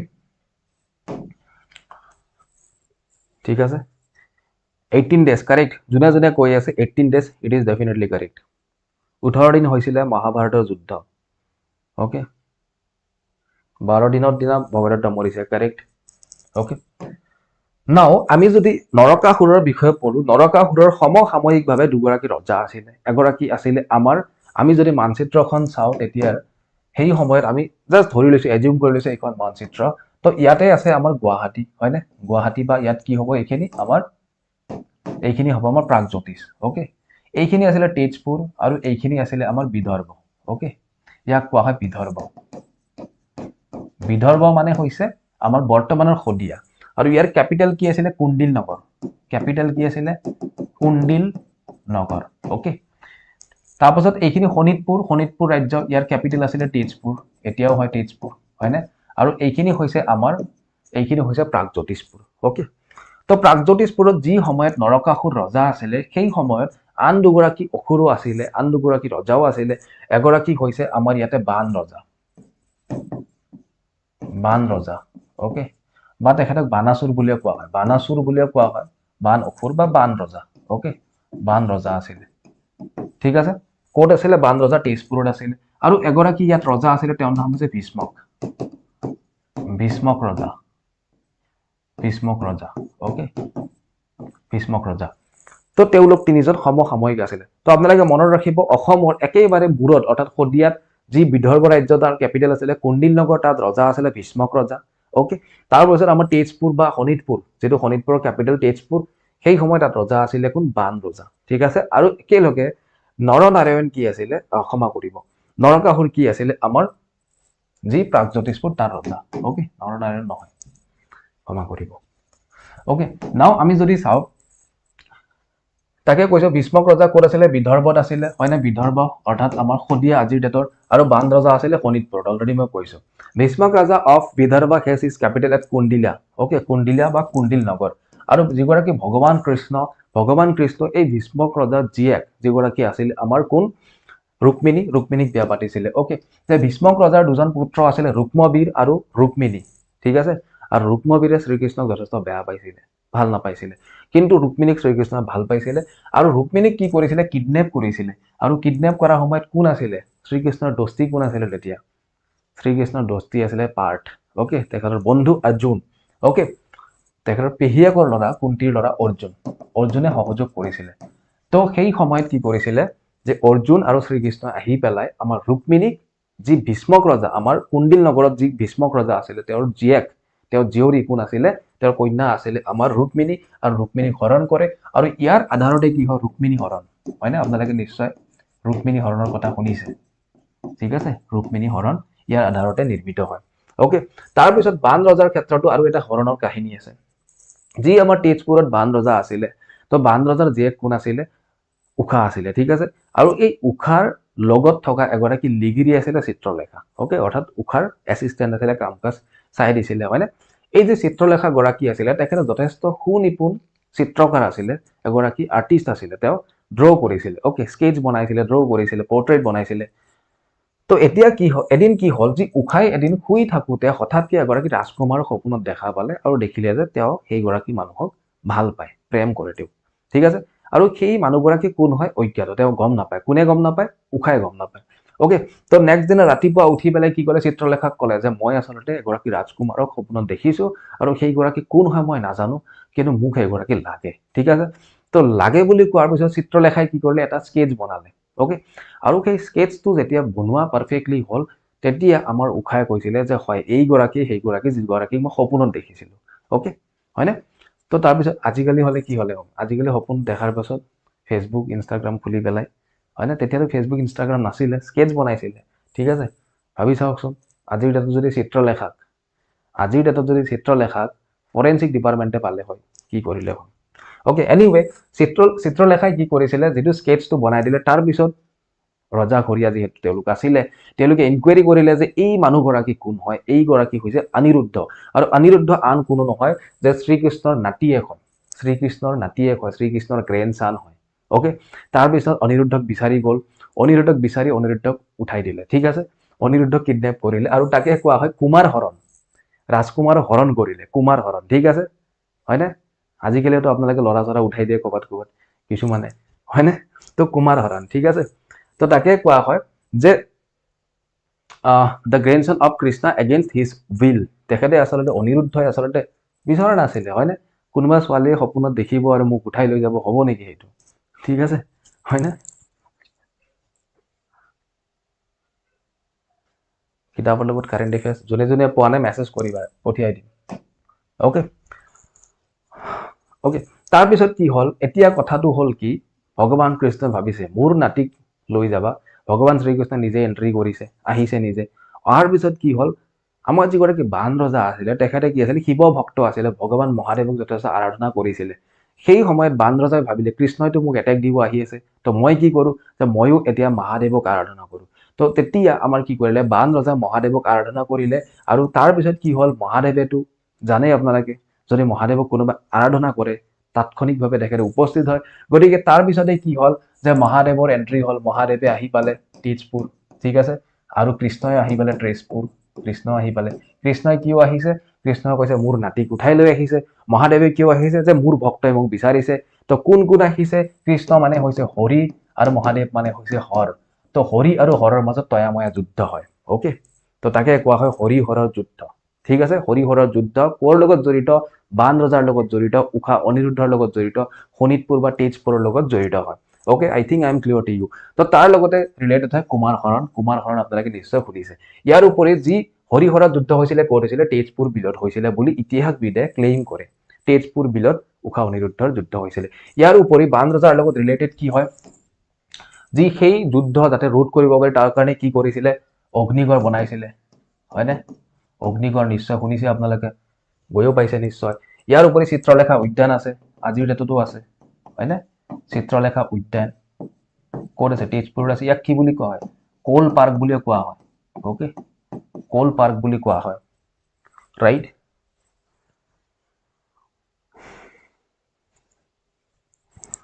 আই থিংক এইখিনিলৈকে আপোনালোকে বুজি পাইছে হয়নে নেক্সট এতিয়া আমি বৰ্মন বংশ পঢ়িম বৰ্মন বংশ ভেৰি ইণ্টাৰেষ্টিং হয় বহুত ইণ্টাৰেষ্টিং হয় যে বৰ্মন বংশৰ পিৰিয়ডটো চাব 4th চেঞ্চুৰীৰ পৰা অৰ্থাৎ 350ৰ পৰা আমি যদি চাওঁ 650 লৈকে আৰু প্ৰকৃততে এনচিয়েন্ট হিষ্ট্ৰী ষ্টাৰ্ট হয় 4 শতিকাৰ পৰা 4ৰ্থ শতিকাৰ পৰা অৰ্থাৎ 4th চেঞ্চুৰীৰ পৰা 12th চেঞ্চুৰীলৈকে চলিব ঠিক আছে এতিয়া যদি আমি বৰ্মন ডাইনেষ্টি চাওঁ 350ৰ পৰা 650 লৈকে চলিব ওকে এই সময়ছোৱাত ভালে কেইগৰাকী ৰুলাৰ্ছ আহিব গোটেই কেইগৰাকীৰ বিষয়ে সংক্ষেপতে আমি চাই চাম ওকে এতিয়া চাব বৰ্মন ডাইনেষ্টি এষ্টাব্লিছ কৰিছিলে কোনে পুষ্য বৰ্মনে কৰিছিলে কেতিয়া 350 কমন ইৰা বা 350 চনত কৰিছিলে ওকে আৰু এটো প্ৰথমটো পলিটিক্যাল ডাইনেষ্টি আছিল কামৰূপৰ okay political history of Kamrup begins যে এইটো ডাইনেষ্টি প্ৰথম পলিটিক্যাল ডাইনেষ্টি আছিল প্ৰথম ৰাজনৈতিক বংশ আছিল যাৰ আমি কি পাও যাৰ বিষয়ে আমি টুকা বা তেনেকুৱা লিখনি বা শিলালেখ পাও ওকে দা ইম্পেৰিয়েল গুপ্তাছ অফ মাগাধা যি আমাৰ আজিৰ ডেটৰ সাউদাৰ্ণ বিহাৰ হয় বিহাৰৰ দক্ষিণ অংশ মাগাধ হয়নে এই মগধৰ লগত আমাৰ কি আছিল কন্টেম্পোৰাৰী আছিল সমসাময়িক আছিল আমাৰ কোন বৰ্মনসকল অৰ্থাৎ আমি ক'ব পাৰো যে মগধৰ যি সেই সময়ৰ ৰজা আছিল ৰজাবিলাকৰ সমসাময়িক কোন আছিল আমাৰ পুষ্য বৰ্মন আছিল বা আমাৰ বৰ্মন বংশ যেতিয়া আৰম্ভণি হৈছিল তেতিয়া আছিল আৰু পিছলৈ কি হ'ব কনৌজৰ লগতো বৰ্মনসকলৰ ভাল ৰিলেশ্যন বিল্ড হ'ব ওকে কনৌজৰ লগত কোন হৰ্ষবৰ্ধন আপোনাক গম পাই জড়িত ঠিক আছে নাও আমি যদি সোৰ্সেস চাও সোৰ্সেস কি আছে যে বৰ্মন বংশৰ বিষয়ে আমি সোৰ্সেস কত পাও যেনেকে আমি যদি চাও উমাচল ৰক ইনস্ক্ৰিপশন এটো কোড আছে আমাৰ নীলাচল পাহাৰত আছে ওকে কোড নীলাচল পাহাৰত আৰু উমাচল ৰক ইনস্ক্ৰিপশনটো আৰ্লিয়েষ্ট হয় আটাইতকৈ পুৰণি হয় ঠিক আছে it is the earliest epigraph ঠিক আছে ইয়াৰ পিছত চাব ইয়াৰ উপৰি যি আমাৰ নগাঁৱৰ Borganga copper plate ইনস্ক্ৰিপশন Borganga ইনস্ক্ৰিপশন copper plate নহয় বৰগঙ্গা ইনস্ক্ৰিপশন তাত আমি যেটো ভুটি বৰ্মনে গ্ৰেইন কৰিছিলে হেতুত আমি পাও তাৰ পিছত আমি নিধানপুৰ কপাৰ প্লেট গ্ৰেইনত পাও নিধানপুৰ কোড আছে আজিৰ ডেটত সিলেট বাংলাদেশৰ সিলেটত ওকে নিধানপুৰ কপাৰ প্লেট ইনস্ক্ৰিপশনত বৰ্মন বংশৰ বিষয়ে পাও ডুবি কপাৰ প্লেটত পাও ডুবি কোড আছে ডুবি আছে আমাৰ বৰ্তমান বজালি তেতিয়াৰ আনডিভাইডেড কামৰূপ জিলা আছিল নগাজৰি খনিকৰ গাঁও গোলাঘাটত আছে হয়নে হৰ্ষচৰিতত পাও বান ভট্টৰ হৰ্ষচৰিত হিউৱেন চাঙৰ চি ইউ কিট পাও হিউৱেন চাঙৰ যিখন টকা লিখিছিলে হয়নে যি তেওঁ টকা লিখিছিলে কামৰূপৰ ওপৰত চি ইউ কিট লিখিছিলে তো হিউৱেন চাঙৰ কিতাপখন হৈছে চি ইউ কি তো তাত আমি বৰ্মন বংশৰ বিষয়ে পাও আৰু যি নালন্দাত কামৰূপৰ সিল উদ্ধাৰ হৈছিলে ক্লে সিল কিছুমান ওকে ক্লে সিল মানে সোণৰ কিছুমান সিল পোৱা গৈছিলে ক্লে সিল আৰু সেই সিলত কি পাইছিলে বৰ্মন বংশৰ বিষয়ে পোৱা গৈছিলে ওকে ওকে এতিয়া চাব কামৰূপ হৈছে এইখিনি ঠাই আজিৰ ডেটত যদি আমি চাও এইখিনি আমাৰ নৰ্থ ইষ্টাৰ্ণ ৰিজিয়নতে পৰিব এই হৈছে কামৰূপ ঠিক আছে ইয়াতে আছিল টিবেটান এম্পায়াৰ আছিল গৌৰ কিংডম আছিল ইয়াতে হয়নে কনৌজ আছিল ইয়াতে ঠিক আছে কনৌজ আজিৰ ডেটত পাই ইউপি বিহাৰ সেইখিনি অংশ হয় ঠিক আছে তো আমাৰ বৰ্মন বংশৰ শেষলৈকে যদি চাও কনৌজৰ লগত ভাল এটা ৰিলেশ্যন হ'ব আৰু গোটেইখিনি আমি বুজিব ট্ৰাই কৰিম যে কিয় এটা ভাল ৰিলেশ্যন হয় বৰ্মনসকলৰ ঠিক আছে নাও বৰ্মন বংশৰ ৰুলাৰ্ছ বিলাকৰ বিষয়ে যদি আমি চাও তেতিয়া হলে মিড 4th চেঞ্চুৰী অৰ্থাৎ যি 14ৰ্থ শতিকা হয় যি আমাৰ 4 শতিকা হয় তো সেই সময়ছোৱাত কি হৈছিল আমাৰ তিনিগৰাকী প্ৰধান ৰজাৰ আমি শাসন দেখিবলৈ পাইছিলো পুষ্য বৰ্মন সমুদ্ৰ বৰ্মন তেওঁৰ পুতেক আৰু তেওঁৰ পুতেক Bala Barman okay mid 4th century তাৰ পিছত 5th চেঞ্চুৰীত যদি আমি চাও কল্যাণ বৰ্মন আহিব গণপতি বৰ্মন আহিব মহেন্দ্ৰ বৰ্মন আহিব নাৰায়ণ বৰ্মন আহিব আৰু শেষলৈকে আমি যদি চাও মহাভূতি বৰ্মন চন্দ্ৰমুখ বৰ্মন স্থিতা বৰ্মন সুস্থিতা বৰ্মন আৰু তেখেতৰ দুগৰাকী পুতেক সুপ্ৰতিষ্ঠিতা বৰ্মন আৰু ভাস্কৰ বৰ্মন একেবাৰে শেষৰ ৰজা হয় ভাস্কৰ বৰ্মন সৰু ভায়েক তেখেতৰ ডাঙৰ ভায়েক সুপ্ৰতিষ্ঠিতা বৰ্মন ওকে তো এইখিনি হৈছে chronology of kings of Barman dynasty Barman বংশৰ ৰজাসকলৰ যি ক্ৰনলজি যি ফ্লো চাৰ্ট এইখিনি হয় ঠিক আছে আপোনালোকে স্ক্ৰিনশ্বট লগাই ল'ব পাৰে ওকে এতিয়া আমি চাব ট্ৰাই কৰিম এগৰাকী কৈ তেখেতলোকৰ কি কন্ট্ৰিবিউশন আছিল কি কৰি গৈ ওকে প্ৰথম গৰাকী বৰ্মন ৰজা আছিল পুষ্য বৰ্মন কি আছিল ফাউণ্ডাৰ আছিল বৰ্মন ডাইনেষ্টি 350 সিট আছিল তেখেতৰ নাম আমি এলাহাবাদ পিলাৰ ইনস্ক্ৰিপশনত পাও বা বৰ্মন বংশৰ কথা পাও তেখেতে বেদিক কালচাৰ অৰ্থাৎ যি বেদিক আমাৰ সভ্যতা আছিল বেদিক সংস্কৃতি আছিল সেইটো ফলো কৰিছিল আৰু যি ব্ৰাহ্মণিকেল ইনফ্লুয়েন্স তো তেওঁৰ সময়ত আমি দেখিবলৈ পাও অৰ্থাৎ তেওঁ ব্ৰাহ্মণ বা ব্ৰাহ্মণিজমটো আসলে কি কৰিছিল প্ৰসাৰ কৰিছিল তেওঁৰ ৰাজত্বকালত he maintain cultural political as well as diplomatic relations with many other territories সেইবিলাক যেনে আমাৰ গুপ্তা এম্পায়াৰৰ অধীনত আছিল মোষ্ট নটেবলি উইথ সামুদ্ৰগুপ্তা সমুদ্ৰগুপ্তৰ সমসাময়িক কোন আছিলে আমাৰ পুষ্য বৰ্মন আছিলে মনত ৰাখিব যি আমাৰ গুপ্ত বংশৰ ৰজা সমুদ্ৰগুপ্ত তেওঁৰ সমসাময়িক কোন আছিলে আমাৰ পুষ্য বৰ্মন ঠিক আছে he assume the title Maharaja Dhiraja okay তো আপোনালোকে সুধিব পাৰে যে বৰ্মন বংশৰ প্ৰথমজন ৰজা যোনে মহাৰাজা ধীৰাজাৰ টাইটেল লৈছিলে তেখেত হৈছে কোন তেখেত হৈছে আমাৰ পুষ্য বৰ্মন কোনে ফাউণ্ড কৰিছিলে বৰ্মন বংশ পুষ্য বৰ্মন কিমান জনৰ 350 সিট কৰিছিলে ওকে নেক্সট তেখেতৰ পুতেক আহিব 380 ৰ পিছত অৰ্থাৎ তেখেতে 350 ৰ পৰা 380 লৈকে শাসন কৰিব 380 ত কোন আহিব তেখেতৰ পুতেক সমুদ্ৰ বৰ্মন আহিব শানা পুষ্য বৰ্মন তেখেতে কি কৰে এবাউট 380 তেখেতৰ শাসনভাৰ গ্ৰহণ কৰে আৰু একৰ্ডিং টু নিধানপুৰ গ্ৰেণ্ড যে তেখেত এগৰাকী তেখেত পঞ্চমটো সমুদ্ৰ বুলি তেখেতক কোৱা হয় দ্য ফিফ্থ অচিয়ান বুলি কোৱা হয় ফিফ্থ সমুদ্ৰ বা ফিফ্থ অচিয়ান বুলি তেখেতক ৰিগাৰ্ড কৰা হয় এইটোৱে ইম্পৰ্টেণ্ট নহয় বাকী তেখেতৰ ৰাজত্বকালত কোনো ধৰণৰ তেনেকুৱা যুদ্ধ বিগ্ৰহ বা বিশেষ ঘটনা হোৱা নাছিলে তেখেতৰ ৰাজত্বকালটো শান্তিময় আছিলে ওকে কাৰ সমুদ্ৰ বৰ্মনৰ তাৰপিছত বালা বৰ্মন আহিব বালা বৰ্মন 405 ৰ পৰা 420 CE লৈকে অৰ্থাৎ ইমান চনলৈকে তেখেতে ৰাজত্ব কৰিছিলে প্ৰায় 15 বছৰ এই সময়ছোৱাত তেখেতে কি কৰিছিলে সমুদ্ৰ বৰ্মনক তেওঁ কি কৰিছিলে সাকসিড কৰিছিলে আৰু তেওঁ কি টাইটেল গ্ৰহণ কৰিছিলে তেওঁ মহাৰাজা ধীৰাজা টাইটেল গ্ৰহণ কৰিছিলে ওকে পুষ্য বৰ্মনে কৰিছিলে এতিয়া বালা বৰ্মন 1 এ কৰিব ওকে বালা বৰ্মন 1 প্ৰথম বালা বৰ্মন ঠিক আছে his daughter অমৃত প্ৰভা এটো কোৱেশ্চন পৰীক্ষাত আহি থাকে যে বালা বৰ্মন 1 ৰ জীয়েক অমৃত প্ৰভাক কাৰ লগত বিয়া দিয়া হৈছিল আমাৰ মেঘবাহানা অফ কাশ্মীৰ যি কাশ্মীৰৰ মেঘবাহানা তো এই ৰাজকুমাৰ গৰাকীৰ লগত আমাৰ বালা বৰ্মনৰ জীয়েক অমৃত প্ৰভাক বিয়া দিয়া হৈছিল ওকে তাৰ পিছত কোন আহিব কল্যাণ বৰ্মন নিধানপুৰ গ্ৰেণ্ড পটে নিধানপুৰ গ্ৰেণ্ড কৈ আছো আসলতে নো হয় কি যি আমাৰ বাংলাদেশৰ সিলেট জিলা হয় না সিলেট এটা সময়ত অসম প্ৰভিন্সৰ লগতে আছিল এই সিলেট জিলাত এবাৰ কি হৈছিল এগৰাকী কৃষকে কিছু আমি ক'ব পাৰো কিছু শতাব্দী আগত কিছু শতক আগত ঠিক আছে তো সেই সময়ছোৱাত কি হৈছিল সেই গৰাকী বিশেষ কৃষকে গোহাল বনাই আছিল ঠিক আছে গোহাল বনাই থাকোতে তেওঁ কোৰ মাৰি আছিল আৰু দুপৰীয়া সময়ত যেতিয়া কোৰ মাৰি আছিল হঠাৎকে তেওঁৰ কোৰত কি হয় তেওঁৰ কোৰত এটা বিশেষ শব্দ হয় আৰু তেওঁ যে চাই এটা ফলি লেখিয়া বিশেষ তামৰ এটা লিখনি আৰু যত বিভিন্ন কথা লিখা আছে আৰু সেইটোৱে হৈছে নিধানপুৰত উদ্ধাৰ হোৱা সেই ভাস্কৰ বৰ্মনৰ ৰাজত্বকালৰে copper plate okay Nidhanpur copper plate কোনে গ্ৰেণ্ড কৰিছিলে ভাস্কৰ বৰ্মনে কৰিছিলে ওকে আৰু তাত বিভিন্ন কথা লিখা আছে তো সেই নিধানপুৰ কপাৰ প্লেটত কি লিখা আছিলে যে আমাৰ বালা বৰ্মনক কোনে সাকসিড কৰিছে কল্যাণ বৰ্মন অৰ্থাৎ বালা বৰ্মনৰ পিছত ৰজা কোন আহিছে কল্যাণ বৰ্মন কিন্তু পুতেক হয় নে কোন হয় বিশেষ ক্ষেত্ৰত মেনশন কৰা নাই and rule for a period of 20 years about 20 years অৰ্থাৎ 420 লৈকে আমাৰ বালা বৰ্মনে কৰিছিলে তাৰ পিছত কোন আহিব কল্যাণ বৰ্মনে 420 ৰ পৰা 440 লৈকে কৰিব ওকে এইখিনি সময় তেওঁ ৰাজত্ব কৰিব okay he was succeeded by his son Ganapati Varman এটা গণপতি বৰ্মনে তাৰ পিছত কৰিব আৰু গণপতি বৰ্মনৰ বিষয়ে বহুত বেছি টকা আমি নাপাও তো আমি গম পালো 440 লৈকে ৰাজত্বকাল চলি আছে কাৰ দিনত কল্যাণ বৰ্মনৰ দিনত ওকে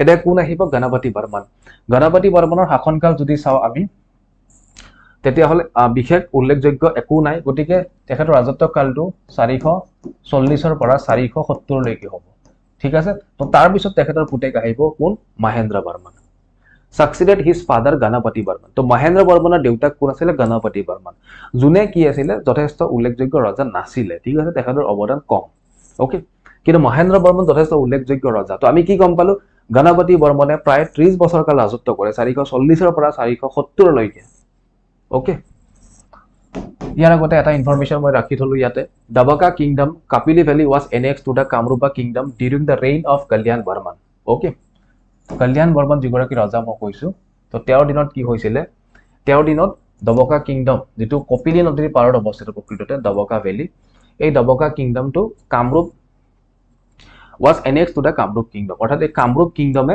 দবকা কিংডমকো নিজৰ অধীনত লৈ যায় অৰ্থাৎ পৰিসৰ বৃদ্ধি কৰাইছিল কাৰ দিনত কল্যাণ বৰ্মনৰ দিনত diplomatic relations with China also happened during this reign তো কল্যাণ বৰ্মনৰ দিনতে কি হৈছিল যে এটা ভাল সম্পৰ্ক গঢ়ি তুলিছিল এটা পলিটিক্যাল সম্পৰ্ক গঢ়ি তুলিছিল চাইনাৰ লগত আমাৰ কামৰূপৰ ঠিক আছে আৰু কামৰূপৰ অধীনত আমাৰ দবকা কিংডম আহি গৈছিল ওকে তো এতিয়া কি হল যে গণপতি বৰ্মনৰ শাসনকাল 30 বছৰ গল তাৰ পিছত কোন ৰজা হল এতিয়া ৰজা হ'ব আমাৰ মহেন্দ্ৰ বৰ্মন ওকে আৰু মহেন্দ্ৰ বৰ্মনে কি হয় তেখেত প্ৰথম গৰাকী এনেকুৱা ৰুলাৰ হয় যোনে গুপ্তা আৰ্মিৰ বিপক্ষে যুঁজ দিয়ে চ' গুপ্তাসকলৰ সমসাময়িক আছিলে আমাৰ বৰ্মনসকল, কিন্তু যি গুপ্তাসকল পিছলৈকে কি হয় আমাৰ ৰাইভেল হৈ পৰে। অ'কে, কাৰ দিনত হয় বিশেষকৈ আমি যদি চাওঁ মহেন্দ্ৰ বৰ্মনৰ দিনত।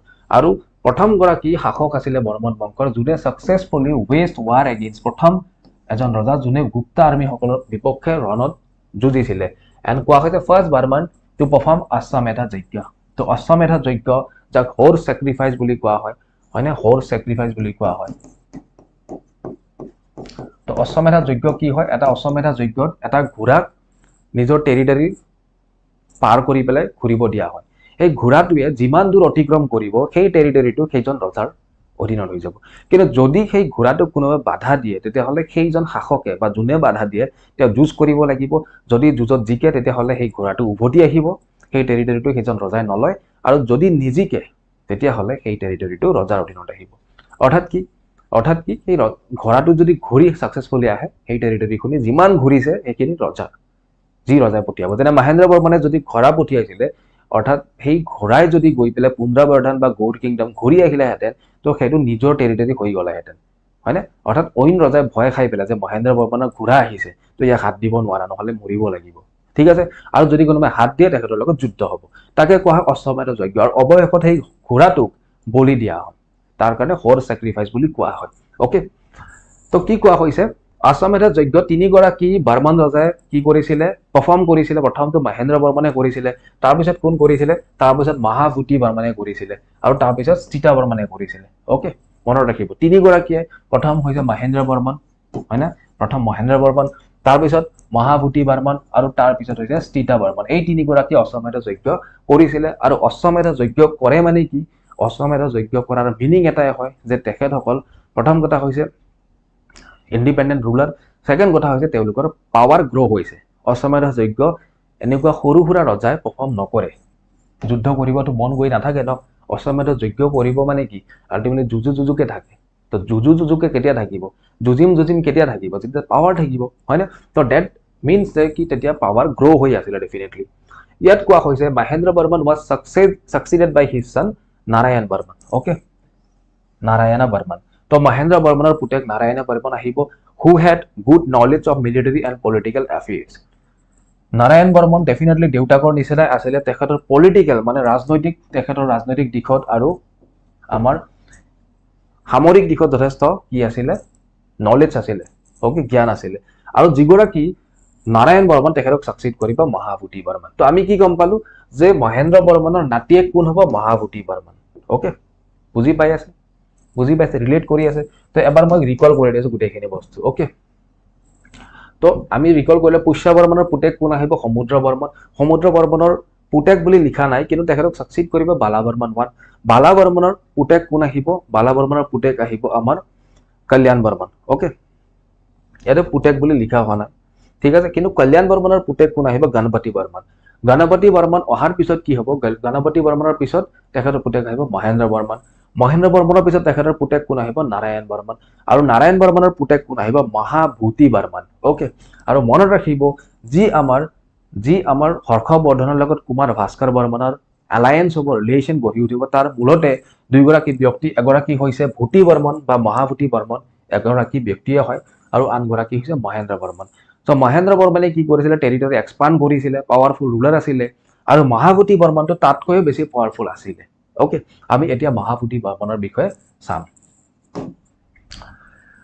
মহাভূতি বৰ্মনৰ ৰাজত্বকাল আছিলে 520 পৰা 560 কমন ইৰালৈকে, হয়নে। তো তেখেতক ক্ৰেডিট দিয়া হয় অশ্বমেধ যজ্ঞ কৰাৰ কাৰণে। ক'ত পোৱা যায়, বৰগংগা ইনস্ক্ৰিপশ্যন। ক'ত আছে, এইটো নগাঁৱত আছে, এইটো নগাঁৱত উদ্ধাৰ হৈছে। অ'কে, বৰগংগা ৰক ইনস্ক্ৰিপশ্যন, শিলালেখ এটা বিশেষ। তো তাত অশ্বমেধ যজ্ঞ যে আমাৰ ভূতি বৰ্মনে কৰিছিলে, তো তাৰ কথা আছে। এতিয়া মই মাজে মাজে মহাভূতি বৰ্মন কৈ আছো, মাজে মাজে ভূতি বৰ্মন। যিগৰাকী আমাৰ হৰ্ষচৰিত যিখন লিখিছে বাণভট্টাই, তো তাত কি লিখা আছে যে আচলতে ভূতি বৰ্মনে মহাভূতি বৰ্মন হয়। অ'কে, তো ভূতি বৰ্মন বা মহাভূতি বৰ্মন এগৰাকী ব্যক্তিয়ে হয়, হৰ্ষচৰিতত লিখা আছে, যিখন বাণভট্টাই লিখিছিলে। অ'কে, তো এই মহাভূতি ৰাজত্বকালত কি হয়, he annex territories to Pundravardhan. Okay, Pundravardhan during the decaying period of imperial Gupta. গতিকে গুপ্তাসকলৰ যেতিয়া পতন চলি আছিলে, তো সেই সুযোগ লৈ পেলাই কি কৰিছিলে, পুন্দ্ৰবৰ্ধন যিটো এৰিয়া, তো আপোনালোকে মানচিত্ৰত মই দেখুৱাব ট্ৰাই কৰিম। অ'কে, পুন্দ্ৰবৰ্ধন ক'ত হ'ব যদি মানচিত্ৰত আমি চাওঁ বহুত দূৰত গ'ল নেকি ওকে এটা যদি চাই এইখিনিত আছিলে কামৰূপ হয়নে এইখিনি হৈছে গৌড় কিংডম পুন্দ্ৰবৰ্ধন হৈছে এইখিনি এৰিয়া ওকে যিখিনি আজিৰ ডেটত হয়তো আমাৰ ওয়েস্ট বেংগলৰ কিছু অংশ হ'ব হয়তো আমাৰ শিলিগুৰি কোচবিহাৰ সেইটো সাইডো হ'ব পাৰে পুন্দ্ৰবৰ্ধন তো এই এৰিয়াটো কাৰ অধীনত আছিলে গুপ্তাসকলৰ অধীনতেই আছিলে কিন্তু যেতিয়া গুপ্তাসকল দুৰ্বল হৈ গ'ল তেতিয়া কি কৰিলে ভূটি বৰ্মনে এইখিনি যেহেতু নিজৰ এডজাসেন্ট টেৰিটৰি হয় নিজৰ কব্জাত লৈ ললে কোনে ললে ভূটি বৰ্মনে ললে ওকে ভূটি বৰ্মনে গ্ৰহণ কৰিলে এতিয়া আমি চাম আগলে ঠিক আছে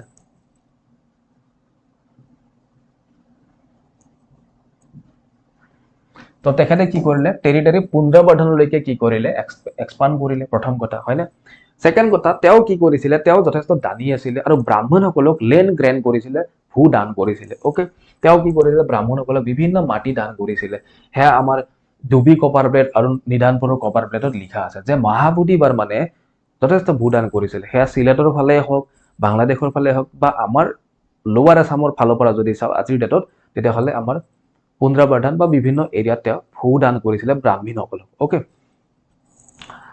যেটো আমাৰ ডুবি আৰু নিদানপুৰ ভাস্কৰ বৰ্মনৰ যেটো গ্ৰেন্ট হয় তো তাত আমি উল্লেখ পাওঁ দেন মহাবুদ্ধি বৰ্মন সাকসিড হয় চন্দ্ৰমুখ বৰ্মন ওকে চন্দ্ৰমুখ বৰ্মনে সাকসিড কৰিব মহাবুদ্ধি বৰ্মন আৰু চন্দ্ৰমুখ বৰ্মনৰ পুতেক কোন হ'ব স্থিতা বৰ্মন ওকে স্থিতা বৰ্মন তো এওঁলোকৰ বিষয়ে বিশেষ আমি অৱদান নাপাওঁ আচলতে তাৰপিছত স্থিতা বৰ্মন আহিব স্থিতা বৰ্মন আচলতে কি হয় তেখেতো এগৰাকী যথেষ্ট প্ৰতাপী শাসক আছিল আৰু তেখেতে হৰ স্যাক্ৰিফাইস বা অশ্বমেধ যজ্ঞ কৰিছিলে তো এতিয়ালৈকে আমি কি গম পালো তিনিগৰাকী অশ্বমেধ যজ্ঞ কৰিছিলে মহেন্দ্ৰ বৰ্মন মহাবুদ্ধি বৰ্মন আৰু কোন ক্ষমা কৰিব মহেন্দ্ৰ বৰ্মন বালা বৰ্মন আৰু কোন হয় আমাৰ স্থিতা বৰ্মন হয় না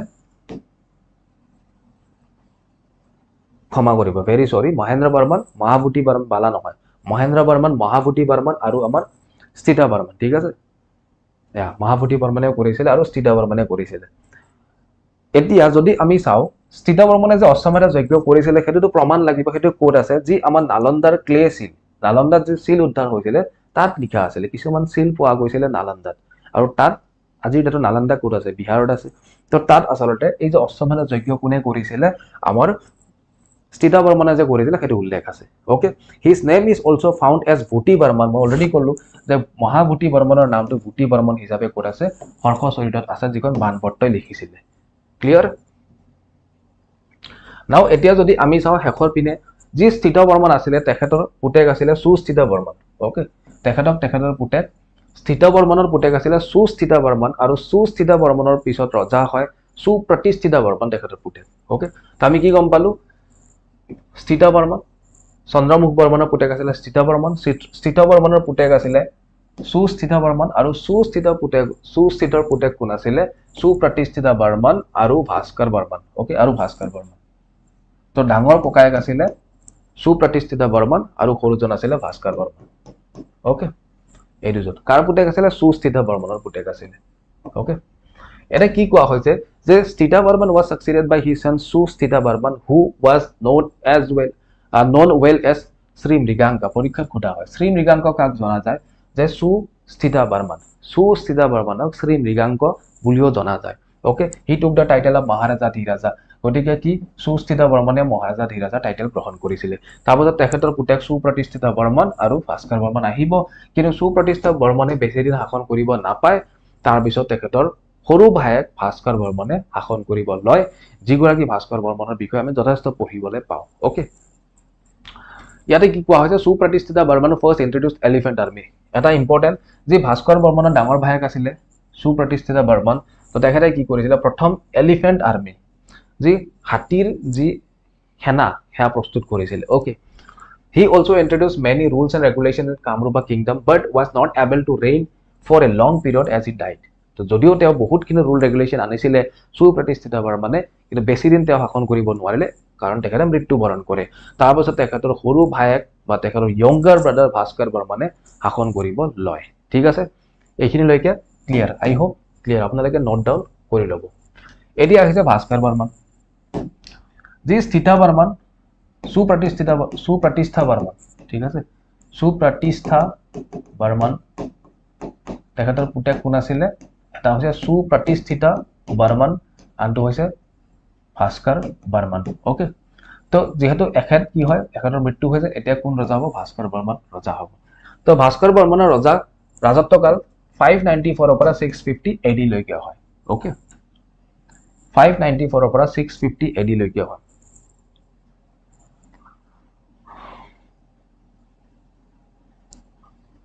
okay the last ruler of Burman dynasty বৰ্মনসকলৰ শেষৰজন ৰজা কোন হয় আমাৰ কুমাৰ ভাস্কৰ বৰ্মন তেখেতক কি বুলি কোৱা হয় most illustrious king বুলি কোৱা হয় most powerful most illustrious king বুলি কোৱা হয় medieval কামৰূপৰ he is considered amongst the novelist monarch of India যি আমাৰ শাসক আছিলে তাৰ ভিতৰত এগৰাকী যথেষ্ট নভেল এগৰাকী শাসক বুলি তেখেতক আখ্যা দিয়া হয় being a bachelor king তেখেতক কি বুলি কোৱা হৈছিলে কুমাৰ টাইটেলটো দিয়া হৈছিলে কুমাৰ ভাস্কৰ বৰ্মন তেখেতে অবিবাহিত আছিলে গোটেই কালছোৱা তেখেতৰ ৰাজত্বকাললৈকে ওকে তো হৰ্ষচৰিতত আমি পোৱা মতে যেহেতু তেখেত কি আছিলে ব্যাচেলাৰ আছিলে গতিকে তেখেত কুমাৰ ভাস্কৰ বৰ্মন ৰূপে খ্যাত হি ওয়াজ ভিজিটেড বাই হিউৱেন চাং হয় না হিউৱেন চাং আহিছিলে সেই সময়ত কাৰ ৰাজত্বকালত কামৰূপত ভাস্কৰ বৰ্মনৰ ৰাজত্বকালত আৰু কোন আহিছিলে লি ই পিয়াও আহিছিলে এগৰাকী চাইনিজ ট্ৰেভেলাৰ আছিলে টাং ডাইনেষ্টিৰ পৰা বিলং কৰে চাইনাৰ পৰা আহিছিলে হিউৱেন চাং আৰু লি ই পিয়াও যিগৰাকী টাং ডাইনেষ্টিৰ আছিলে ওকে আৰু তেওঁলোকৰ লিখনি বা টুকাত হিউৱেন চাং আমাৰ ভাস্কৰ বৰ্মনৰ বিষয়ে লিখি থৈ গৈছে okay he made Kamrupa a mighty power and his alliances was even welcomed by Harsha Vardhana even honored Bhaskar Barmana at Kanauj conference তো তাৰ পিছত আমি যদি চাও হৰ্ষবৰ্ধন আৰু আমাৰ কুমাৰ ভাস্কৰ বৰ্মনৰ এটা ভাল ফ্ৰেণ্ডশিপ ৰিলেশ্যন গঢ় লৈ উঠে কিন্তু গঢ় লৈ উঠাৰ কাৰণ কি সেইটো আমি বুজিব ট্ৰাই কৰিম ওকে এতিয়া যদি আমি চাও যি আমাৰ ভাস্কৰ বৰ্মন আছিলে ভাস্কৰ বৰ্মনে কি কৰিছিলে ভাস্কৰ বৰ্মনে এগৰাকী ৰাষ্ট্ৰদূত ওকে ৰাষ্ট্ৰদূত পঠিয়াইছিলে ওকে ৰাষ্ট্ৰদূত পঠিয়াইছিলে কালৈকে হৰ্ষবৰ্ধনলৈকে কোনে পঠাইছিলে ভাস্কৰ বৰ্মনে আৰু সেই গৰাকীৰ নাম কি আছিলে হংসা বেগ পৰীক্ষাত সোধা হয় হংসা বেগ ওকে হংস বেগ বুজি পাইছে ন হংসা বেগা ওকে হংস বেগ তো এইগৰাকী ৰাষ্ট্ৰদূত গৈছিলে আৰু এই ৰাষ্ট্ৰদূত গৰাকীয়ে বিভিন্ন গিফ্ট লৈ গৈছিলে আমাৰ কাৰ কাৰণে হৰ্ষবৰ্ধনৰ কাৰণে কি গিফ্ট নিছিলে এইবিলাক নিছিলে যে আমাৰ পুথি লৈ গৈছিলে হাসি পাত মানে হাসি পাতত লিখা হাসিৰ বাকলিত লিখা তাৰপাছত ডাইট কেন মেটছ লৈ গৈছিলে বাঁহৰ তেনেকুৱা কিছুমান মেট লৈ গৈছিলে মানে বাঁহেৰে নিৰ্মিত তাৰপাছত আগাৰ এচেন্স এনেকুৱা সুগন্ধি লৈ গৈছিলে মাস্ক ইন সিল্ক বেগছ তেনেকুৱা বস্তু মাস্ক লৈ গৈছিলে সিল্কৰ বেগত মাস্ক মানে কি হয় কস্তুৰী বুলি কোৱা হয় নেকি musk okay liquid molasses in earthen pots গুড় লৈ গৈছিলে হয় না মাটিৰ বৰ্তনত গুড় লৈ গৈছিলে ইউটেনচিল বাচন বৰ্তন পেইন্টিংছ লৈ গৈছিলে এ পেয়াৰ অফ ব্ৰাহ্মণী ডাক ওকে কি লৈ গৈছিলে যে ব্ৰাহ্মণী ডাক লৈ গৈছিলে আৰু কিহত লৈ গৈছিলে যে বাঁহেৰে নিৰ্মিত তেনেকুৱা এটা কেজত লৈ গৈছিলে আৰু য'ত সোণেৰে কি কৰিছিলে ডেকৰেট কৰিছিলে overlaid with gold a considerable quantity of silk fabrics আৰু কিছুমান আমাৰ কাপোৰ কানি লৈ গৈছিলে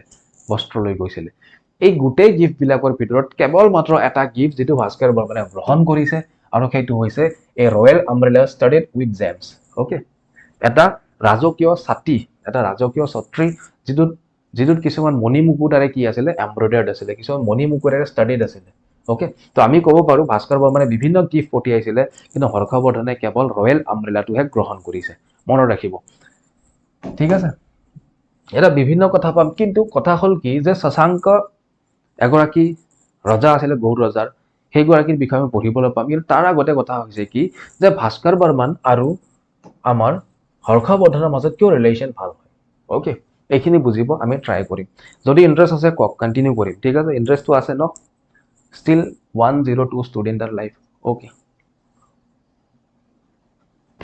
ওকে চাব important Assam and its people ছেকশ্যনটোতো আহি যাব পাৰে এইটো don't avoid okay upcoming BTR টেটতো হেল্প হ'ব এতিয়া চাব ইয়াত কি হয় কেছ ইয়াত এটা ডিপ্ল'মেটিক ৰিলেশ্যন আমি দেখিবলৈ পাম এতিয়া চাওক মই একদম সংক্ষেপতে কৈ আছো পুষ্যভূতি ডাইনেষ্টি আছিলে ইয়াৰ ৰজা আছিলে কোন প্ৰভাকৰ বৰ্ধন ওকে মই ইয়াত লিখি যাম প্ৰভাকৰ বৰ্ধন ওকে কোন ৰজা আছিলে প্ৰভাকৰ বৰ্ধন ৰজা আছিলে পুষ্যভূতি ওকে ইয়াত আনহাতে ইয়াতে আছিলে মৌখাৰীসকল ক'ত আছিলে কানৌজত আছিলে আজিৰ ডেটত UP অঞ্চলটো হ'ব। কানৌজত আছিলে মৌখাৰীসকল আছিলে। আৰু মালৱা আজিৰ ডেটত মধ্যপ্ৰদেশ হ'ব। ইয়াতো মালৱাসকলৰ শাসন আছিলে। দেৱগুপ্তা আছিলে ৰজা। কোন আছিলে? দেৱগুপ্তা। ওকে, দেৱগুপ্তা। তো আমি কি গম পালো যে প্ৰভাকৰ বৰ্ধন ৰজা আছিলে ক'ত? পুষ্যভূতি। এই জায়গাটো প্ৰভাকৰ বৰ্ধন ৰজা আছিলে। ইয়াত কোন ৰজা আছিলে? ইয়াত আচলতে মৌখাৰীসকল আছিলে আৰু ৰজা আছিলে গ্ৰহ বৰ্মন। ওকে, গ্ৰহ বৰ্মন। ওকে, কানৌজত ৰজা আছিলে গ্ৰহ বৰ্মন। পুষ্যভূতি ডাইনেষ্টি যিটো আজিৰ ডেটত হাৰিয়ানা পাঞ্জাব এৰিয়া হয়, তাত ৰজা কোন আছিলে? প্ৰভাকৰ বৰ্ধন। মালৱাত ৰজা কোন আছিলে? দেৱগুপ্তা। গৌড় এইটো হৈছে, গৌড়ত ৰজা কোন আছিলে? শশাংক আছিলে। আৰু আমাৰ বৰ্মনত ৰজা আছিলে কুমাৰ ভাস্কৰ বৰ্মন। ওকে, কুমাৰ ভাস্কৰ বৰ্মন। এইখিনিলৈকেতো ক্লিয়াৰ, বুজি লওক এইখিনি বস্তু। এটা ধুনীয়া ইণ্টাৰেষ্টিং কাহিনী ইয়াত আহিব আৰু কেনেকৈ আচলতে তেওঁলোকৰ বন্ধুত্ব গঢ় লৈ উঠিব বুজি ল'ম আমি। ওকে, যি প্ৰভাকৰ বৰ্ধন আছিলে, প্ৰভাকৰ বৰ্ধনৰ কি হয়? প্ৰভাকৰ বৰ্ধনৰ আমাৰ দুজন পুতেক আছিলে। এজন হৈছে ৰাজ্যবৰ্ধন। ওকে, ৰাজ্যবৰ্ধন। এজন হৈছে ৰাজ্যবৰ্ধন। দ্বিতীয় পুতেক হৈছে হৰ্ষবৰ্ধন। ওকে, আৰু এগৰাকী কন্যা আছিলে, তেখেত হৈছে ৰাজ্যশ্ৰী। ওকে, ৰাজ্যশ্ৰী। তো প্ৰভাকৰ বৰ্ধনৰ এৰিয়া হৈছে এইটো, আৰু তেখেতৰ পুতেক এটা হৈছে ৰাজ্যবৰ্ধন এগৰাকী, দ্বিতীয়গৰাকী হৈছে হৰ্ষবৰ্ধন, আৰু কন্যা হৈছে ৰাজ্যশ্ৰী। এইখিনিলৈকে ক্লিয়াৰ হয় না? এতিয়া মনোযোগ দিব। এতিয়া প্ৰভাকৰ বৰ্ধনৰ জীয়েক যিগৰাকী আছিল ৰাজ্যশ্ৰী। ওকে, ৰাজ্যশ্ৰীক কাৰ লগত বিয়া দিয়া যুঁজা চলে? আমাৰ গ্ৰহ বৰ্মন। ওকে, গ্ৰহ বৰ্মন কনৌজৰ ৰজা থাকে। আৰু আচলতে আমি যে হৰ্ষবৰ্ধনক কনৌজৰ ৰজাও কওঁ, প্ৰকৃত ৰজা কিন্তু নাছিলে। হৰ্ষবৰ্ধনৰ ভনীয়েককহে বিয়া দিয়ে তালৈকে। ওকে, যি আমাৰ পুষ্যভূতি ডাইনেষ্টিৰ প্ৰভাকৰ বৰ্ধনৰ কন্যা আছিলে ৰাজ্যশ্ৰী। ৰাজ্যশ্ৰীক বিয়া দিয়া হয় কাৰ লগত? যে আমাৰ কানৌজৰ মৌখাৰী বংশৰ গ্ৰহ বৰ্মন ৰজা আছিলে, গ্ৰহ বৰ্মন। বিয়া দিলে, কিন্তু কি হয় আপোনালোকে জানে এইটো ন, যে ওচৰৰ মানুহৰ ভাল হলে বেয়া লাগে ন, ওচৰৰ টেৰিটৰী লগত সদায় দুশ্মনী থাকে। গতিকে মালৱাৰ লগত মৌখাৰীসকলৰ বা কানৌজৰ কি নাছিলে? ভাল নাছিলে। আৰু দেৱগুপ্তাই কি কৰিলে? এদিন গ্ৰহ বৰ্মনক মাৰি পেলালে। টেৰিটৰী এক্সপাণ্ড কৰিব ট্ৰাই কৰিলে, আৰু সেইদিনা ৰাজ্যশ্ৰী পলাই গৈ হাবিত থাকিব লয়। ওকে, এতিয়া কি হ'ল? যিহেতু আমাৰ দেৱগুপ্তই গ্ৰহ বৰ্মনক মাৰি পেলালে, দেৱগুপ্তই ইয়াৰ পৰা গ্ৰহ বৰ্মনক মাৰি পেলালে। তো গ্ৰহ বৰ্মন মৰাৰ পিছত কি হ'ল? এতিয়া ৰাজ্যশ্ৰী অকলশৰীয়া হৈ গ'ল, বিধৱা হৈ গ'ল। আৰু সেই কথা কোনে গম পালে? ৰাজ্যবৰ্ধনে গম পালে। প্ৰভাকৰ বৰ্ধনৰ বৰপুত্ৰ ৰাজ্যবৰ্ধনে গম পালে। ৰাজ্যবৰ্ধন হৰ্ষবৰ্ধনৰ ককায়েক আছিলে। তো ৰাজ্যবৰ্ধনে কি কৰিলে? মোৰ ভনীয়েকক কিয় মাৰিব, বা ভনীয়েকৰ হাজবেণ্ড অৰ্থাৎ কি ভনী জোৱাই গ্ৰহ বৰ্মনক মৰা পুতক তুলিবৰ কাৰণে তেওঁ আহি পেলাই কি কৰিলে? তেওঁ আহি দেৱগুপ্তক মাৰি পেলালে। ওকে, তো আল্টিমেটলি কি হ'ল? দেৱগুপ্তই কাক মাৰিছিলে? গ্ৰহ বৰ্মনক মাৰাৰ কাৰণে কি কৰিছিলে? গ্ৰহ বৰ্মনৰ পত্নী ৰাজ্যশ্ৰীৰ ককায়েক আছিলে ৰাজ্যবৰ্ধনে আহি আমাৰ দেৱগুপ্তক মাৰিলে। আৰু দেৱগুপ্তৰ লগত ভাল ৰিলেশ্যন আছিলে শশাংক, গৌড়ৰ ৰজা, যথেষ্ট তীক্ষ্ণ বুদ্ধিসম্পন্ন পাৱাৰফুল ৰজা শশাংকৰ গাত লাগি গ'ল, মোৰ দস্তিক মাৰিব কিয়? শশাংকই কি কৰিলে? যেতিয়া আমাৰ ৰাজ্যবৰ্ধন উভতি গৈ আছিলে ভনীয়েকক লৈ হাবিৰ পৰা, উভতি গৈ থাকোঁতে যেতিয়া তেওঁলোকে নিজৰ টেৰিটৰীত উভতি গৈ আছিলে, ৰাস্তাতে কোনে মাৰি পেলাই? শশাংকই মাৰি পেলাই। কোনে? শশাংকই। তো আল্টিমেটলি ইয়াত কাৰ মৃত্যু হ'ল? আল্টিমেটলি প্ৰথম কথা, ইহঁতেতো শান্তিতে আছিলে। বাপেক আছিলে প্ৰভাকৰ বৰ্ধন, পুতেক আছিলে ৰাজ্যবৰ্ধন, হৰ্ষবৰ্ধন, আৰু জীয়েক আছিলে ৰাজ্যশ্ৰী। হয়নে? এইখিনি ক্লিয়াৰ।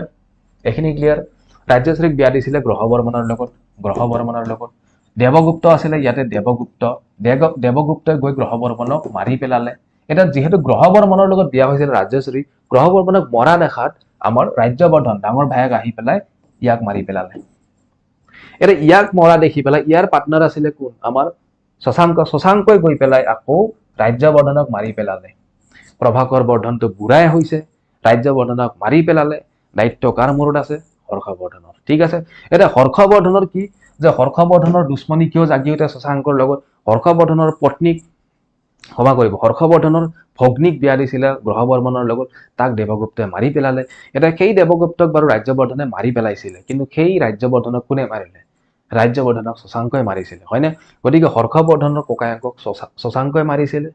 আৰু ইপিনে বৰ্মন বংশৰ যি আমাৰ ৰজা আছিলে কুমাৰ ভাস্কৰ বৰ্মনৰ যি মহেন্দ্ৰ বৰ্মনৰ দিনত টেৰিটৰী এক্সপাণ্ড কৰিছিলে পুন্দ্ৰবৰ্ধনলৈকে, ভূতি বৰ্মনৰ দিনত তো সেই পুনৰবৰ্ধন শশাংকই পুনৰ কেপচাৰ কৰি লৈছিলে আৰু যে ব্ৰাহ্মণক ভূদান কৰা হৈছিলে মাটি দান দিছিলে বুটি বৰ্মনৰ সময়ত সেই মাটিবিলাকো ব্ৰাহ্মণক খেদাই শশাংকই নিজৰ অধীনত লৈ লৈছিলে তো আল্টিমেটলি বৰ্মন বংশৰ ৰজা কুমাৰ ভাস্কৰ বৰ্মনৰ এটাই টাৰ্গেট যে শশাংকক হৰুৱাব লাগে আৰু যিখিনি টেৰিটৰি আমাৰ আছিলে ঘূৰাই আহিব লাগে আমাৰ হাতলৈ ঠিক আছে আৰু শশাংকে যথেষ্ট দিগদাৰো দি আছিলে গতিকে কুমাৰ ভাস্কৰ বৰ্মনৰ টাৰ্গেট হৈছে শশাংকক মাৰিব লাগে ইয়াতে শশাংক ৰজা আছিলে আৰু আমাৰ ইয়াত কোন ৰজা আছিলে ইয়াত আছিলে হৰ্ষবৰ্ধনৰ টাৰ্গেট হৈছে মোৰ ককায়েকক মাৰিছে মোৰ ভনী জোৱায়েকক মাৰিছে মোৰ ভনী বিধৱা কৰিছে গতিকে মই কাক মাৰিব লাগে শশাংকক মাৰিব লাগে তো দুজনৰ কমন গল হৈ গল আৰু দুশ্মনৰ দুশ্মন কি হয় পাৰ্টনাৰ হয়নে এতিয়া সেই কথা আমাৰ হৰ্ষবৰ্ধনে আমাৰ ভাস্কৰ বৰ্মনে গম পাইছিলে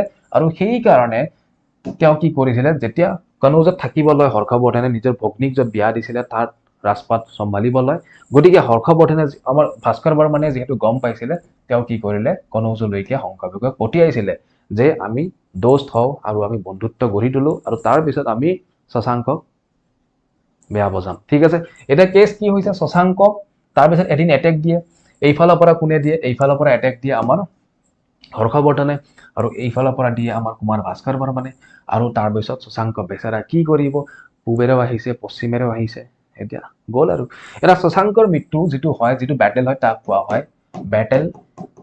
battle of Karna Subarna okay battle of কৰ্ণ সুবৰ্ণ বুলি কোৱা হয় তো এনেকে ৰিলেশ্যন গঢ়ি উঠিছিলে আমাৰ কাৰ মাজত হৰ্ষবৰ্ধন আৰু কুমাৰ ভাস্কৰ বৰ্মনৰ মাজত ঠিক আছে I think I am clear to U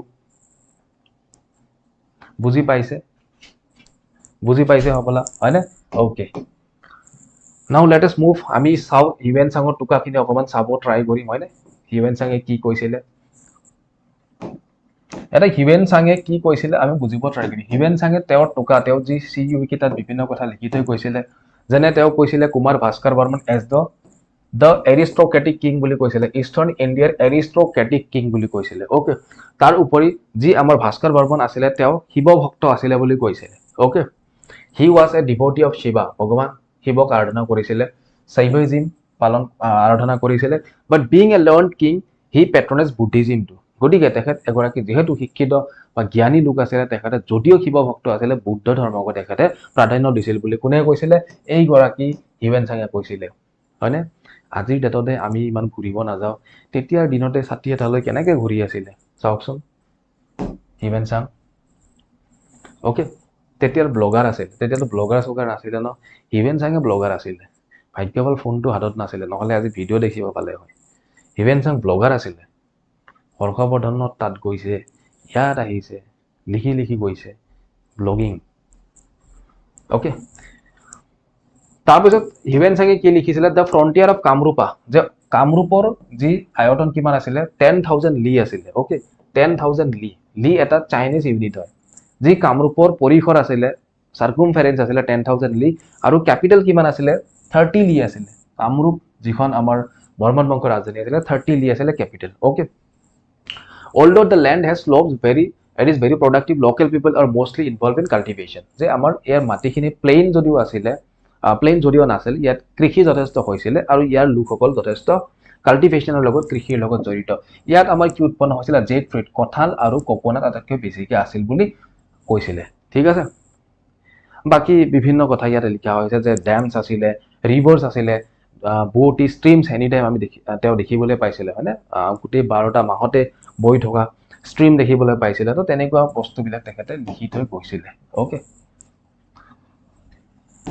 ঠিক আছে এটা সিউকিত আৰু বিভিন্ন কথা লিখিছিলে যে ইয়াৰ লোকসকল কি আছিল অকমান চুটি আছিলে নাকবিলাক ফ্লেট আছিলে তেওঁলোকে যথেষ্ট বুদ্ধিসম্পন্ন আছিলে কিন্তু অকমান মিঠা বৰ্ণ ইয়েলো স্কিন আছিলে অৰ্থাৎ অকমান মিঠা বৰণীয়া আছিলে ওকে সেইবিলাক কথা লিখি থৈ গৈছে ইয়াৰ উপৰি ইয়াৰে লোকসকলে বেছিভাগে চেন্ট্ৰেল ইণ্ডিয়াতকে বেলেগ ভাষা কয় অৰ্থাৎ আমাৰ মধ্য বা আমাৰ যি কেন্দ্ৰীয় ভাৰতত যিখিনি ভাষা কয় সেইখিনি ভাষা নকয় ইয়াৰ লোকসকলে আচলতে বেলেগ এটা ভাষা কয় ইয়াৰ লোকে কি কৰিছিলে ভগৱানক আৰাধনা কৰিছিলে আৰু ভগৱানক কি কৰিছিলে স্যাক্ৰিফাইস কৰিছিলে কিছুমান তেনেকুৱা ধৰণৰ কি আমাৰ যি বলি বিধান তেনেকুৱা ধৰণৰ বস্তু দেখিবলৈ পাইছিলে বলি বিধান আচলতে আছিল বুলি কোৱা হৈছে ওকে তো সেইখিনি কথাই তেখেতে উল্লেখ কৰিছে যে বুদ্ধ ধৰ্মকো কি কৰিছিলে ইয়াৰ ৰজাই অগ্ৰাধিকাৰ দিছিলে okay I think I'm clear to you. গোটেইখিনি কমপ্লিট হৈ গ'ল বৰ্মন বংশ। নাও শালস্তম্ভ বংশ পঢ়িম আমি। শালস্তম্ভ বংশ আৰম্ভ হয় 670ত হয়নে 650ত শেষ হয় বৰ্মন বংশ। 20 বছৰ কি হৈ আছিল ইতিহাসবিদে এইবিলাক সব এজিউম কৰা ডেট হয়, একদম আপোনাৰ ডেট অফ বাৰ্থ নহয়, ঠিক আছে, যে মোৰ 21 জানুৱাৰীত জন্ম সেইদিনাই জন্ম হয়নে, তেওঁলোকৰ দিনত তেনেকুৱা নাছিলে, ঠিক আছে, আপোনালোকক বুদ্ধি কৰি মই হেপী বাৰ্থডেটো ক'লো। ওকে, শালস্তম্ভ ডাইনেষ্টি 670ৰ পৰা 900 CE লৈকে। ওকে, শালস্তম্ভ বংশ শালৰ স্তম্ভৰ নিচিনা, শাল গছৰ স্তম্ভৰ নিচিনা। বাৰ্থডে গিফ্ট লৈ আহিব দেই, হাঁহি থাকিব নালাগে। শালস্তম্ভ বংশ মানে হৈছে শাল গছৰ নিচিনা। এটা অলছ' নন এজ ব্লেজ ডাইনেষ্টি, এওঁলোকক ব্লেজ বংশ বুলিও কোৱা হয়। আমি আজিৰ দিনত যদি মেজ বুলি কওঁ, ব্লেজ, ওকে, ব্লেজ বংশ বুলি কোৱা হয়। আৰু ফাউণ্ডাৰ কোন আছিলে শালস্তম্ভ বা Avanti Barman.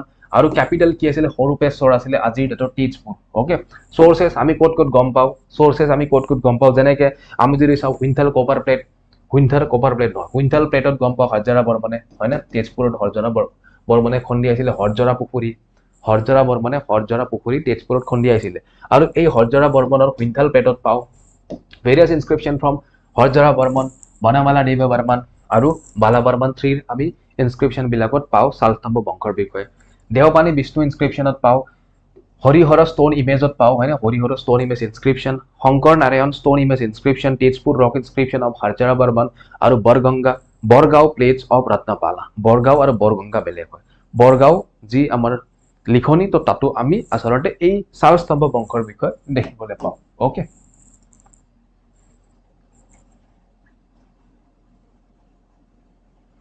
Okay,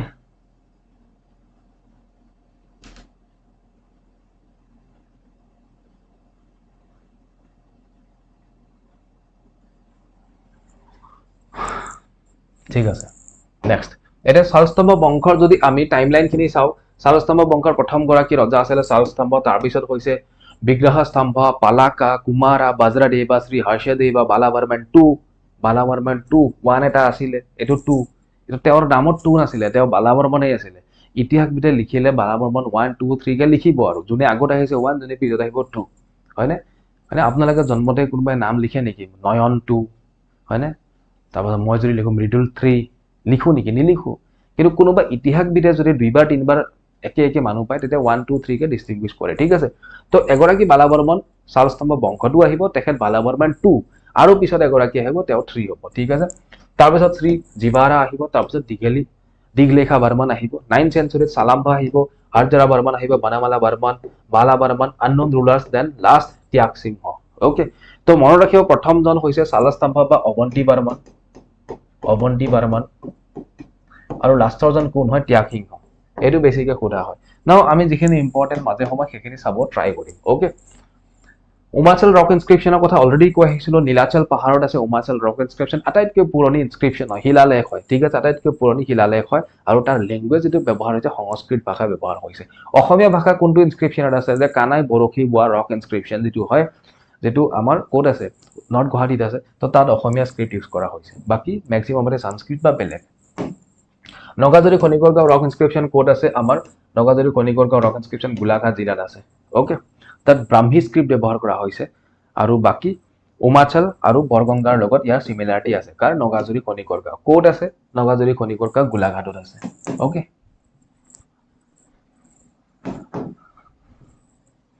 okay, inscription বিলাকৰ ফটো লৈ লওক, স্ক্ৰীনশ্বট লৈ লওক, এইখিনি পৰীক্ষাৰ কাৰণে ইম্পৰ্টেণ্ট হয়। ওকে, টোপনি লাগিছে নেকি, টোপনি লাগিছে যদি এতিয়া এটা গান ওলাইছে নহয় হয়নে, ফুল বুলি হাতত ধৰলি, কি আছিলে সেইটো শুনক, টোপনি পলাই যাব। পুখুৰীৰ পাৰত একলা একলি, কি আছিলে গান এটা ওলাইছে নহয়।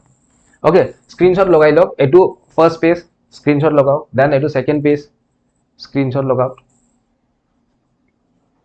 ওকে, হয়নে, খুব বজি আছে এতিয়া পুখুৰীৰ পাৰত। ওকে, এইটো লগাই লওক স্ক্ৰীনশ্বট, কোনটো ইনস্ক্ৰিপশ্যন ক'ত আছে, কোন গৰাকী ৰজাৰ দিনত হয় সেইটো, ঠিক আছে। তো তাৰপিছত 670ৰ পৰা আহিব আমাৰ শালস্তম্ভ বংশ। শালস্তম্ভ বংশৰ বিষয়ে ইয়াত কি কোৱা হৈছে, যে প্ৰথম গৰাকী ৰজা আছিলে অৱন্তী বৰ্মন, বা যাক শালস্তম্ভ বুলিও কোৱা হয়, ঠিক আছে, যিগৰাকী শাল স্তম্ভ বুলি কোৱা হয়। আৰু শাল স্তম্ভ মানে কি, যে শাল গছৰ স্তম্ভ। ওকে, পিলাৰ অফ শাল ট্ৰি বুলি আমি ক'ব পাৰোঁ। ওকে, তাকে লিখা হৈছে। বাকী তেখেতসকলৰ কেপিটেল ক'ত আছিলে, এইটো ইউ হ'ব দেই, হৰূপেশ্বৰ। হৰূপেশ্বৰ যিটো প্ৰেজেণ্ট ডে তেজপুৰ হয়। ওকে, তেজপুৰ আজিৰ ডেটৰ তেজপুৰ যিটো তেওঁলোকৰ সেইটো ফাৰ্ষ্ট এণ্ড টেম্পৰাৰী কেপিটেল আছিলে। তো পৰীক্ষাত সুধিব পাৰে যে শালস্তম্ভ বংশৰ প্ৰথম কেপিটেল কি আছিলে, হৰূপেশ্বৰ নাইটোবা তেজপুৰ। ওকে, বা যদি সোধে যে টেম্পৰাৰী কেপিটেল কি আছিলে, তেতিয়াহ'লে হৰূপেশ্বৰ। যদি সোধা হয় পাৰ্মানেণ্ট কেপিটেল কি আছিলে, পাৰ্মানেণ্ট কেপিটেল তেওঁলোকৰো আছিলে Pragjyotishpur. Okay, Pragjyotishpur was the permanent capital of Salastambha dynasty. Right, এইখিনিলৈকে ক্লিয়াৰ। বাকী আমি যদি চাওঁ, যিগৰাকী শ্ৰী হৰ্ষদেৱা, যিগৰাকীৰ শাসনকাল আছিলে 725 পৰা 750, 25 বছৰ ৰাজত্ব কৰিছে, তেখেত আটাইতকৈ পাৱাৰফুল ৰুলাৰ আছিলে আমাৰ শালস্তম্ভ বংশৰ। ওকে, আটাইতকৈ পাৱাৰফুল ৰুলাৰ কোন আছিলে, আমাৰ হৰ্ষদেৱ।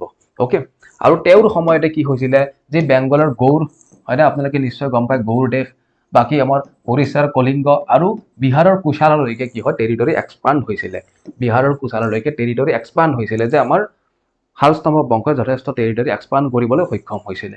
ওকে, তাৰপিছত কি কোৱা হৈছে, যে কপাৰ প্লেট ইনস্ক্ৰিপশ্যন, যিটো আমাৰ যিগৰাকী আমাৰ দান্তি দুৰ্গা এগৰাকী শাসক আছিলে, ৰাষ্ট্ৰকূটা ৰুলাৰ হয়, নিশ্চয় আপোনালোকে শুনিছে হয়নে, চাউদাৰ্ণ ইণ্ডিয়াত ৰাষ্ট্ৰকূটা আছিলে।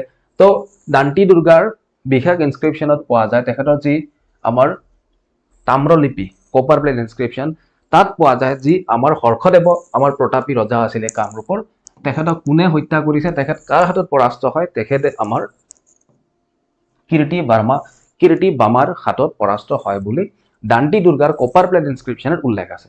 ওকে, এতিয়া আমি যদি সংক্ষেপতে চাওঁ, প্ৰথম ৰুলাৰ আৱান্তি বাৰ্মান বা আমাৰ শালস্তম্ভ আছিলে, আৰু শেষৰজন ৰুলাৰ আছিলে ত্যাগ সিংহ। ওকে, তো শালস্তম্ভ বংশৰ ওপৰত আজিলৈকে ইয়াতকৈ বেছি সমল, হয়তো দুটা এটা সমল আৰু থাকিব, ইয়াতকৈ বেছি ৰিচোৰ্চ নাথাকে, বা ইয়াতকৈ বেছি কুৱেশ্যনো পৰীক্ষাত নুসুধে। আৰু যদি কিবা তেনেকুৱা ধৰণৰ এৰাইছে, মই আপোনালোকৰ কাৰণে শ্লাইডত ৰাখি দিম। ওকে, ঠিক আছে, যদি কিবা ইম্পৰ্টেণ্ট হয়, এডিশ্যনেল কিবা থাকে, মই আপোনালোকক পঢ়াই দিম। শালস্তম্ভ বংশৰ বিষয়ে সেইখিনি মনত ৰাখিব। তাৰপিছত পাল বংশ আহিব। ওকে, পাল বংশ আহিব হয়নে, ইয়াৰ আগত আমি শালস্তম্ভৰ আগত আমি এইখিনি পঢ়িছিলোঁ ন, নগাজুৰি খনিকৰ উমাচল ৰক ইনস্ক্ৰিপশ্যন, এইখিনি আমি পঢ়িছিলোঁ অলৰেডি। বিভিন্ন বস্তু আছিলে, ক'ত ক'ত পোৱা যায়, ৰিচোৰ্চ ক'ত ক'ত পোৱা যায় হয়নে, পঢ়িছিলোঁ। ওকে,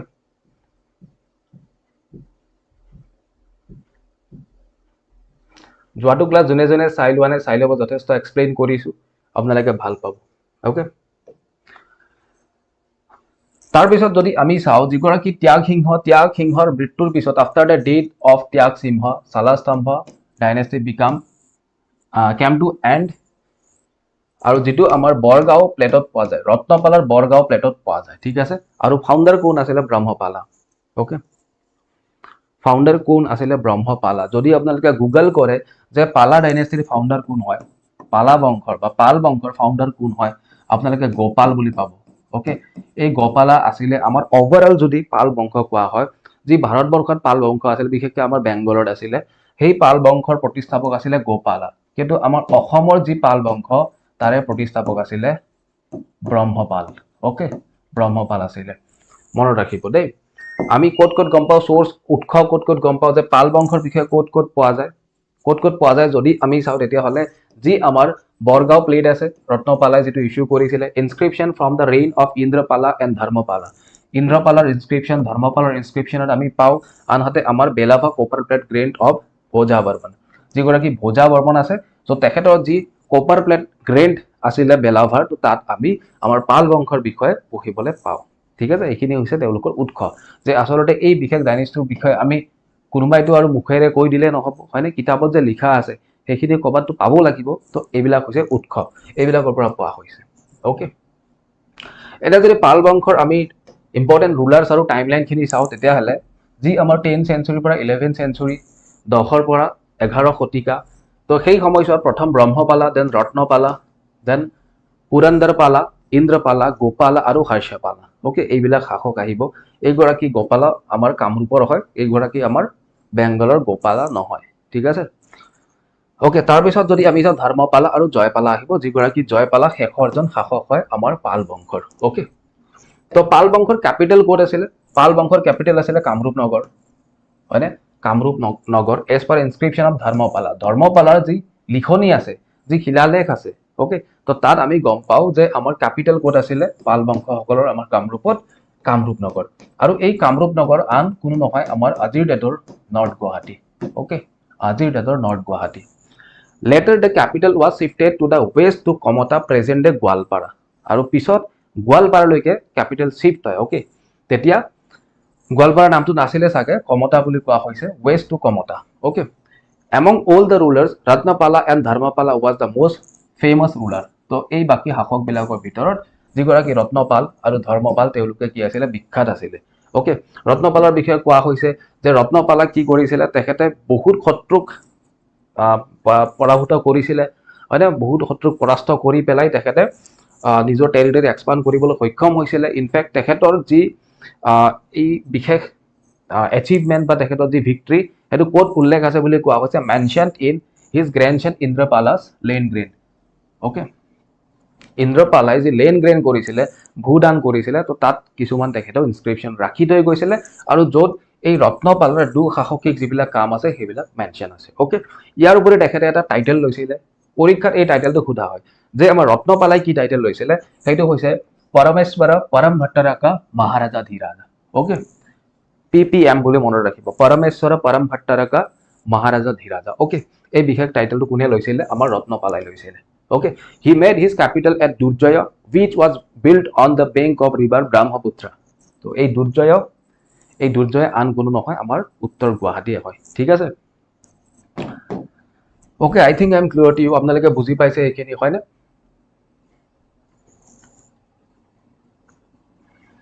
ঠিকঠাক চলি আছে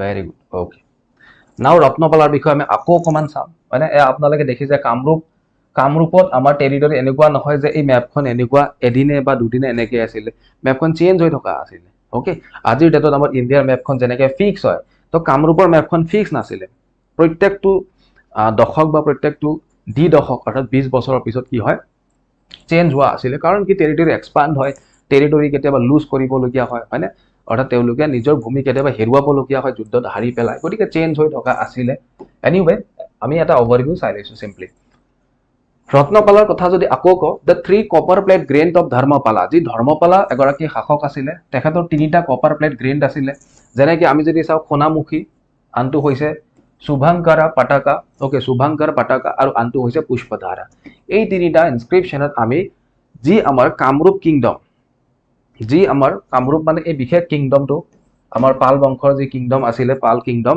তো তাৰ যি আমাৰ বাউণ্ডাৰী ওয়েষ্টলৈকে যে কৰতয়া নদীলৈকে আছিল সেইটো আমি কি পাওঁ হেতুৰ আমি কনফাৰ্মেশন পাওঁ ওকে যি কৰতয়া নদী এনেকে কৰতয়া নদী বাংলাদেশৰে বৈ গৈছে হয়নে মই প্ৰথম ক্লাছৰ প্ৰথম ভাগতে কৈছিলো যে আমাৰ ওয়েষ্টৰ বাউণ্ডাৰী কৰতয়া নদীলৈকে আছিল okay now in Bangladesh okay Karatoya ৰিভাৰলৈকে যে আছিল সেইটো বা কৰতয়া ৰিভাৰলৈকে পুশ কৰিছিল অৰ্থাৎ এক্সপান্ড কৰিছিল ঠেলিছিল ওকে ৰত্নপালাই ঠেলিছিল আৰু সেইটো আমি এই বিশেষ আমাৰ গ্ৰেন বিলাকত পঢ়িবলৈ পাওঁ later he shifted his capital to Kamarup নগৰ ওকে কামৰূপ নগৰ মানে হৈছে নৰ্থ গুৱাহাটী কামৰূপ নগৰলৈকে পিছত ক্যাপিটেল শিফট কৰিছিল কোনে আমাৰ ৰত্নপালে ওকে